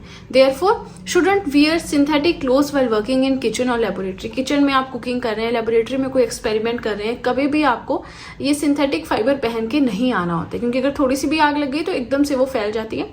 और जो कपड़ा है, जो ड्रेस पहनी होगी या जो कपड़े पहने होंगे सिंथेटिक के, वो एकदम से जलते हैं, और जैसे ही जलते हैं वो जिस पर्सन ने पहने उसकी बॉडी से चिपकने शुरू हो जाते हैं। इस वजह से वो ज़्यादा नुकसानदायक होते हैं। सो क्या समझा हमने सेमी सिंथेटिक फाइबर्स के डिसएडवांटेज कि वो हीट करने पे मेल्ट हो जाते हैं, इसीलिए हमें synthetic clothes kitchen and lab में नहीं पहनने चाहिए एक्सपेरिमेंट करते हुए या कुकिंग करते हुए, ठीक है। चलिए, तो अब इसी के साथ फर्स्ट पेज होता है कंप्लीट। कोई भी डाउट हो कमेंट सेक्शन में पूछ सकते हैं। वीडियो पसंद आ रही हो लाइक जरूर कीजिएगा। इसी के साथ आप सब चाहें तो जीएस हैंड रिटन नोट्स भी परचेज कर सकते हैं, जिसमें history, polity, geography, economics, current affairs, art and culture, biology, ये सारी पीडीएफ्स आपको मिल जाएंगी। परचेज लिंक मैंने डिस्क्रिप्शन बॉक्स में दे रखा है, राइट। चलिए, तो अब सीधे चलते हैं अपने सेकेंड पेज की ओर। कुछ इंपॉर्टेंट सिंथेटिक फाइबर्स की बात करें, पहला आता है नाइलॉन। इसे हमें इन डिटेल पढ़ना है। सबसे पहले तो कहाँ पे यूज़ होता है? फिश ट्रैपिंग का जो नेट होता है, मछलियाँ पकड़ते हैं ना मछुआरे, तो वो जो नेट बना होता है वो नाइलॉन का बना होता है। टायर्स के मैन्युफैक्चरिंग में यूज़ होता है। आपके जो ब्रशेज़ हैं, रस्सियाँ होती हैं, रोप्स होती हैं, उनकी मैन्युफैक्चरिंग में यूज़ होते हैं। नाइलॉन जो है थर्मोप्लास्टिक होता है। अच्छा, जो प्लास्टिक है हमारा दो तरह का होता है, थर्मोप्लास्टिक है और हमारा थर्मोसेटिंग है। एक्चुअली सिंथेटिक प्लास्टिक की क्लासिफिकेशन बोल रही हूँ मैं। वैसे प्लास्टिक तो नेचुरल है आपका, फिर सिंथेटिक है, फिर सिंथेटिक भी आगे थर्मोप्लास्टिक है, थर्मोसेटिंग है। अब ये सारा कंसेप्ट क्या है नहीं, अगर आपने अभी तक वीडियोज़ देखी हैं, आप प्लेलिस्ट मेरी केमिस्ट्री की प्लेलिस्ट पे जाके देख सकते हैं। वहाँ पे जो हमने 15 यूनिट स्टार्ट किया था, तो उसमें फर्स्ट टॉपिक ही मैंने polymerization, polymers, monomers and plastic पढ़ाया। वहाँ पे जाकर आप देख सकते हैं। यहाँ पे थोड़ा सा देखें थर्मोप्लास्टिक क्या होता है, मतलब कि इनको मेल्ट करके हम कोई भी शेप दे सकते हैं, ठीक है। नाइलॉन आपका स्ट्रॉन्ग होता है, टफ होता है, इलास्टिक होता है, इलास्टिसिटी इसमें होती है ना। और केमिकली जो है इसे सेफ कंसिडर किया जाता है, टॉक्सिक भी नहीं होता है। अभी जो नाइलॉन वर्ड है बना कैसे है? नाइलॉन, NY अलग से, LON अलग से। NY फॉर न्यूयॉर्क जो कि सिटी है अमेरिका में, LON for London which is the capital of United kingdom. अब ये नाम क्यों चुना गया, न्यूयॉर्क एंड लंदन, ऐसा क्यों? क्योंकि ये जो नाइलॉन थ्रेड है ना, सबसे पहले एक साथ डिस्कवर किया गया था न्यूयॉर्क एंड लंदन में, इसलिए ये नाम दिया गया है ना। चलिए, तो वैसे भी थोड़ा सा याद ही रहेगा, एक बार पढ़ लिया तो। यहाँ पे बात करें दैट नाइलॉन जो है, this is the first fibre to be made synthetically. Artificially जो फाइबर सबसे पहले बनाया गया वो हमारा नायलॉन ही था। मेड बाय, अच्छा ये बनता कैसे है इसको थोड़ा ध्यान से समझना। जो छोटे छोटे ऑर्गेनिक मॉलिक्यूल्स होते हैं उनकी पॉलीमराइजेशन से बनता है नायलॉन, लेकिन ऐसे मॉलिक्यूल्स जो एक्चुअल में नेचर में एग्जिस्ट नहीं करते, तो फिर कहाँ से हुआ, कैसे बना मोनोमर, तो कैसे बना पॉलीमर। देखो ये जो आपका नायलॉन है ये एग्जाम्पल है पॉलीअमाइड फाइबर का। पॉलीअमाइड फाइबर क्या होता है, ये इसमें ना अमाइड फंक्शनल ग्रुप है। अब यहाँ पे इस चीज को देखो, अमाइड फंक्शनल, ये एक फंक्शनल ग्रुप है। फंक्शनल ग्रुप मैंने बताया आपको, कीटोन, एल्डिहाइड, वो सब है ना। तो ये जो अमाइड फंक्शनल ग्रुप है ये प्रेजेंट होता है इस फाइबर में। इसके बहुत सारे repeated units, amide functional group, इनके बहुत सारे जो रिपीटेड यूनिट्स हैं उनसे मिलके जो है आपका ये नायलॉन बनता है। तो ये पॉलीअमाइड फाइबर का एग्जांपल है। अमाइड फंक्शनल ग्रुप इसमें प्रेजेंट होता है। ये दो टर्म्स आपने पकड़नी है। एग्जाम में कुछ भी आया, ये अगर ऑप्शन है तो टिक कर दिया बस, ठीक है। नाउ नेक्स्ट आता है कि सबसे पहले से 1935 में बनाया गया था, लेकिन कमर्शियली यूज करने की बात करें तो इससे स्कार्फ समझते हैं, लड़कियां लेती हैं गले में, वुमेन्स गारमेंट है। तो ये 1939 में कमर्शियली स्कार्फ बनाना इससे शुरू हुआ था। इसी के साथ पहला झंडा जो मून पे लगाया गया है ना, एक विजय का प्रतीक होता है झंडा, तो वो भी नायलॉन का बना हुआ था। 3 फुट नायलॉन फ्लैग था वो, जिसे कि अपोलो 11 के जो एस्ट्रोनॉट थे उन्होंने मून पे लगाया था। कौन कौन, Neil A Armstrong and Edwin E Buzz Aldrin. कब, 20 जुलाई 1969 को, ठीक है। अब देखिए इसी के साथ हमारा सेकंड पेज होता है कंप्लीट। कोई भी डाउट हो कमेंट सेक्शन में पूछ सकते हैं। वीडियो पसंद आ रही हो लाइक जरूर कीजिएगा। इसी के साथ देखिए आप सब चाहें तो मुझे इंस्टाग्राम पे फॉलो कर सकते हैं, आप सब चाहें तो मुझे टेलीग्राम अकाउंट पे ज्वाइन कर सकते हैं। इन दोनों चीजों का लिंक मैंने डिस्क्रिप्शन बॉक्स में दे रखा है, राइट। चलिए तो अब सीधे चलते हैं अपने थर्ड और अपने लास्ट पेज की ओर। नेक्स्ट आता है सेमी सिंथेटिक फाइबर्स की हम बात कर रहे हैं, या फिर आर्टिफिशियल फाइबर्स बोल लो। हमने नायलॉन पढ़ा, अब हम रेयॉन के बारे में पढ़ेंगे। ये जो आर्टिफिशियल फाइबर है ये सेल्यूलोज से मिलकर बना होता है। कौन, रेयॉन। और ये सेल्यूलोज क्या होता है, वुड पेस्ट या पल्प पेपर से एक्सट्रैक्ट करके मिलता है। ये जो रेयॉन है मेनली कपड़े बनाने हैं, कारपेट बनाने हैं, पोरस थिक पेपर बनाना है, तो उसके लिए यूज होते हैं। पॉलिस्टर की बात करें तो सबसे पहले इसे डेवलप एंड कंपोज किया गया था यूनाइटेड किंगडम में। ये 2 हाइड्रोक्साइल ग्रुप रिएक्ट करते हैं केमिकली विद 2 कार्बोक्साइल ग्रुप। इन दोनों की रिएक्शन से बनता है ईस्टर फॉर्मेशन, तभी इसको फिर पॉलिस्टर बोलते हैं, ठीक है। अब in this fibre there are so many ester groups and hence called polyester, ठीक है। नॉट सो इम्पॉर्टेंट, ज्यादा समझने वाला वही था आपका नायलॉन, बट ये रेयॉन, पॉलिस्टर थोड़ा थोड़ा इनके बारे में भी देख लेते हैं। नेक्स्ट आपका आ जाता है कार्बन फाइबर्स क्या होते हैं। तो ये बहुत सारे जो लॉन्ग चेन्स होती हैं कार्बन एटम से, उनकी से मिलकर बनता है। इनमें जो है क्रोजन लगने के चांसेस बहुत कम होते हैं। प्लस जब सिंथेटिक फाइबर्स होते हैं ना, जब हम उनको हीट करते हैं in the absence of oxygen, तो उस टाइम पे फाइबर जो है वो डिकम्पोज करना गलना शुरू हो जाता है, और उसी टाइम पे जो है कार्बन फाइबर्स आपके बन जाते हैं। कहाँ पे यूज होता है, तो जो मिलिट्री पर्पस में काफी ज्यादा यूज होता है, एरोस्पेस में यूज होता है। वैसे ही जो स्पेस व्हीकल्स होते हैं, स्पेस क्राफ्ट है, उनके पार्ट्स बनाने में यूज होता है, स्पोर्ट्स आइटम्स बनाने में यूज होता है। अब यहाँ पे 2 फैक्ट्स हैं, इनको थोड़ा सा देख लेते हैं। जो सिंथेटिक फाइबर्स आपके होते हैं ये बहुत सारे प्रोसेसेस को फॉलो किया जाता है बाय यूजिंग पेट्रोकेमिकल्स और फिर बनते हैं। मतलब पेट्रोकेमिकल्स चाहिए होते हैं आपको सिंथेटिक फाइबर बनाने के लिए, ये इसका मतलब है। नेक्स्ट आता है PET, दैट इज पॉलीइथाइलिन टेराफलेट, है ना। ये एक पॉलिस्टर की ही फॉर्म है। ऐसे क्वेश्चंस आ जाते हैं ना, ये वैसे कोई इतने हैं नहीं, हम भूल जाते हैं चीज़ों को, बट यहाँ पे थोड़ा सा रट्टा मारना पड़ता है कि पॉलिस्टर की ही फॉर्म है, जो कि जार होते हैं आपके, बॉटल्स होते हैं, यूटेंसिल्स हैं, वायर्स हैं, वहाँ पे यूज होते हैं। तो फुल फॉर्म थोड़ा सा देख लेना, और ये पॉलिस्टर की ही फॉर्म है, ये याद रख लेना। प्लस सिंथेटिक फाइबर्स को प्रिपेयर अगर करना हो तो हमें पेट्रोकेमिकल चाहिए होते हैं। पेट्रोकेमिकल्स क्या होते हैं, तो भाई वो मैंने पढ़ा रखा है ऑलरेडी, ठीक है। सोप्स एंड डिटर्जेंट्स, देखिए बात करें सोप्स डिटर्जेंट्स, हम समझते हैं अच्छे से क्या होता है। कपड़े गंदे हो जाते हैं, साफ करने के लिए हम सोप्स एंड डिटर्जेंट का यूज करते हैं। इसके अलावा आपका फ्लोर है, उसे साफ करना है, उस केस में हम डिटर्जेंट का यूज करते हैं, है ना। अब देखिए सोप्स एंड डिटर्जेंट्स ऐसे सब्सटेंसेस होते हैं जो जब पानी में घुल जाते हैं तो उनमें कुछ ऐसी एबिलिटी आ जाती है कि वो सर्फेसेस से गंदगी, डर्ट को रिमूव करते हैं। जैसे ह्यूमन स्किन है, हम अपनी स्किन पे भी सोप लगाते हैं, टेक्सटाइल, कपड़े हैं, और भी कुछ सॉलिड चीजें हैं, घर पे टेबल होगा, स्टडी टेबल होगा, तो हम कपड़े पे थोड़ा सा कॉलिन लगा देते हैं या कोई और डिटर्जेंट लगा के उससे साफ कर लेते हैं, है ना। वुडन टेबल होता है, शीशे का टेबल होता है, फ्लोर फर्श होता है घर का, कपड़े होते हैं, खुद जब हम बात लेते हैं तो उस टाइम पे हम सोप का यूज करते हैं। तो यहाँ से हमें क्या समझ आया कि ये दोनों ही क्लीनिंग एजेंट्स हैं, सफाई का काम करते हैं, डर्ट को रिमूव करने का काम करते हैं। ठीक है, चलिए ये तो हमने बिल्कुल बेसिक सा समझा। अब वन बाय वन हम दोनों के बारे में जानेंगे कि सोप्स क्या होते हैं, डिटर्जेंट्स क्या होते हैं, लास्ट में छोटा सा इनका एक डिफरेंस देखेंगे। सबसे पहले स्टार्ट करते हैं विद द सोप्स। सोप क्या होते हैं? Sodium salt of higher fatty acids. Soap होता है sodium salt higher fatty acid. जैसे अब देखो ना, इसमें बहुत आपको समझने की जरूरत नहीं है, थोड़ा सा याद करना ही पड़ेगा, क्योंकि क्या समझ आता है आपको हायर फैटी एसिड से? कुछ समझ नहीं आता। पर ये कि जो फैटी एसिड्स होते हैं उनमें जो सॉल्ट्स होते हैं, सोडियम सॉल्ट्स, उनसे ये बना होता है, इतना सा समझ लो। जैसे कि आपका पेमेटिक एसिड है, उससे मिलकर सोप बना होता है। स्टेरिक एसिड है, इससे मिलकर सोप बना होता है। ओलाइक एसिड है, इससे मिलकर सोप बना होता है। फॉर्मूलाज भी मैंने साथ में लिखे हुए हैं। अब ऐसा सोप जिसमें पेमेटिक एसिड हो, है ना, जो इस एसिड से मिलकर बना हो, इस तरह के सोप को हम कहेंगे सोडियम पॉमेटेट। ऐसा सोप जो ओलाइक एसिड से मिलकर बना हो, उसे हम कहेंगे सोडियम ऑलिकेट। स्टेरिक एसिड हो जिस सोप में, उसे हम कहेंगे सोडियम स्टेरिएट। तो ये इससे क्या समझ आ रहा है कि सोप जो है वो अलग अलग एसिड से, जो हायर फैटी एसिड होते हैं उनके सॉल्ट से मिलकर बना होता है। अब जिस एसिड से जो सोप बना होगा, उस सोप का नाम भी उसी एसिड पे होगा, है ना। तो यहां से हमें क्या समझ आया कि वाटर सॉल्युबल कंपाउंड है, पानी में घुलने वाली एक चीज है सोप, जिसको हम कैसे बनाते हैं? एक प्रोसेस होता है सैपोनिफिकेशन, उसके थ्रू बनता है सोप। इसके अंदर क्या होता है? एक्चुअल में जो बेस होता है वो फैट्स एंड ऑयल्स के साथ मिक्स किया जाता है। मतलब यहाँ पे रिएक्शन होगा सैपोनिफिकेशन के अंदर, जिसमें सोडियम हाइड्रोक्साइड और पोटेशियम हाइड्रोक्साइड, हाइड्रोक्साइड माने बेस, है ना, जिसपे बेस जो है वो आपका वेजिटेबल या एनिमल ऑयल या फिर उनके फैट से रिएक्ट करते हैं। ठीक है, सोप्स कैसे प्रोड्यूस करते हैं हम? फैट्स एंड ऑयल्स को बेस के साथ रिएक्ट करके। वही तो यहाँ पे हुआ, fats and oil, vegetable fat, vegetable oils, animal fat, animal oil. इसको हमने सोडियम हाइड्रोक्साइड और पोटेशियम हाइड्रोक्साइड, जो कि एक बेस है, उसके साथ रिएक्ट करवाया। मेन पर्पस क्या है सोप का? तो वो तो हमने सबसे पहले ही पढ़ लिया, क्लिनजिंग, सफाई करने का काम। लेदर प्रोड्यूस करता है, मतलब झाग इससे बनती है और इसमें खुशबू भी होती है। फ्रेग्रेंस होना भी जरूरी है, क्योंकि देखिए हम जैसे हम नहाते हैं तो हम उसके लिए ऐसा सोप लाते हैं जिसमें खुशबू भी अच्छी हो, है ना, हमारा बॉडी ऑर्डर उससे चेंज हो जाता है, तो उसके लिए भी जरूरी है।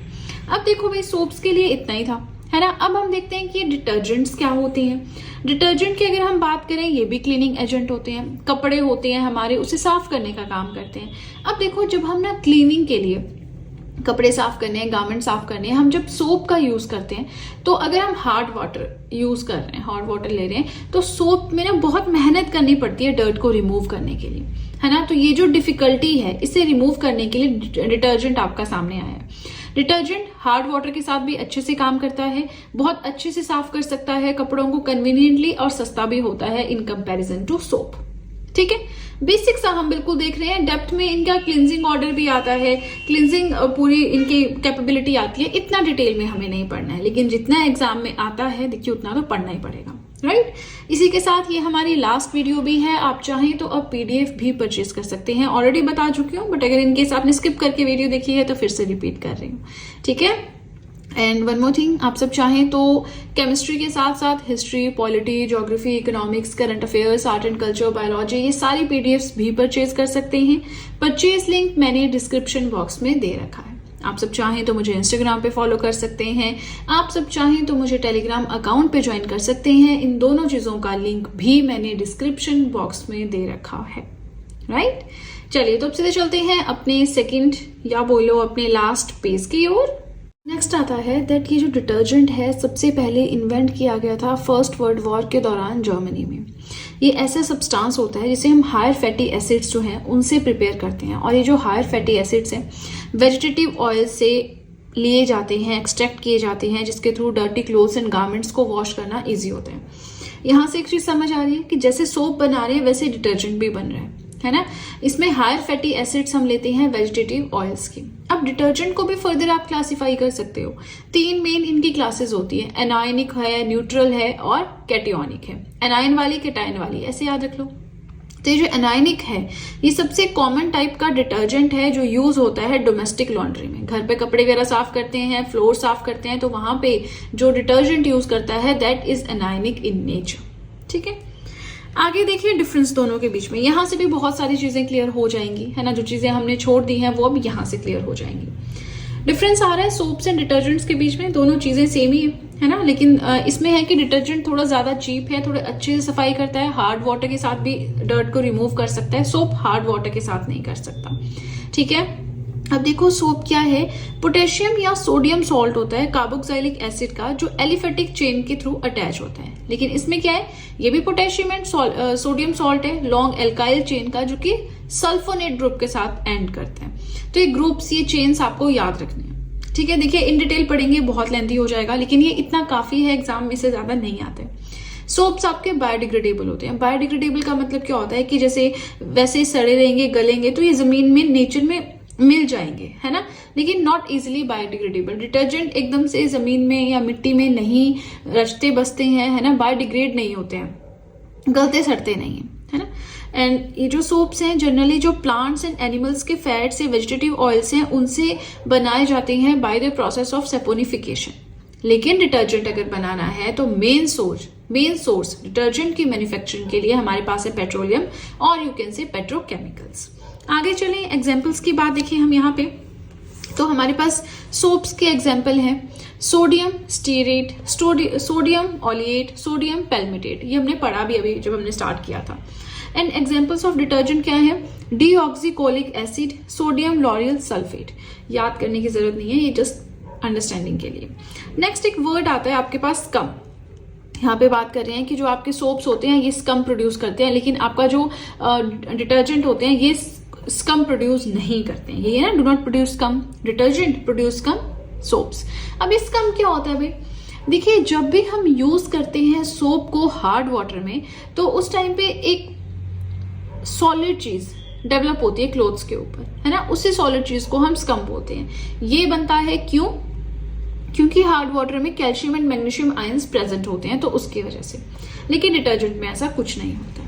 ठीक है, अब देखिए इसी के साथ हमारा आज का टॉपिक भी कंप्लीट होता है, हमारा लास्ट यूनिट भी कंप्लीट होता है और हमारी केमिस्ट्री भी कंप्लीट होती है। इसके बाद हमारे पास बचते हैं फिजिक्स और लक्ष्मीकांत सर की पॉलिटी और करंट अफेयर्स तो डेली चलते ही रहेंगे, है ना। तो अब कोशिश करूंगी कि फिजिक्स एंड एम लक्ष्मीकांत दोनों को साइमल्टेनियसली पढ़ाऊं, बट प्लीज कमेंट्स में ये चीजें ना करें कि मैम पहले ये पढ़ा दो, पहले वो पढ़ा दो।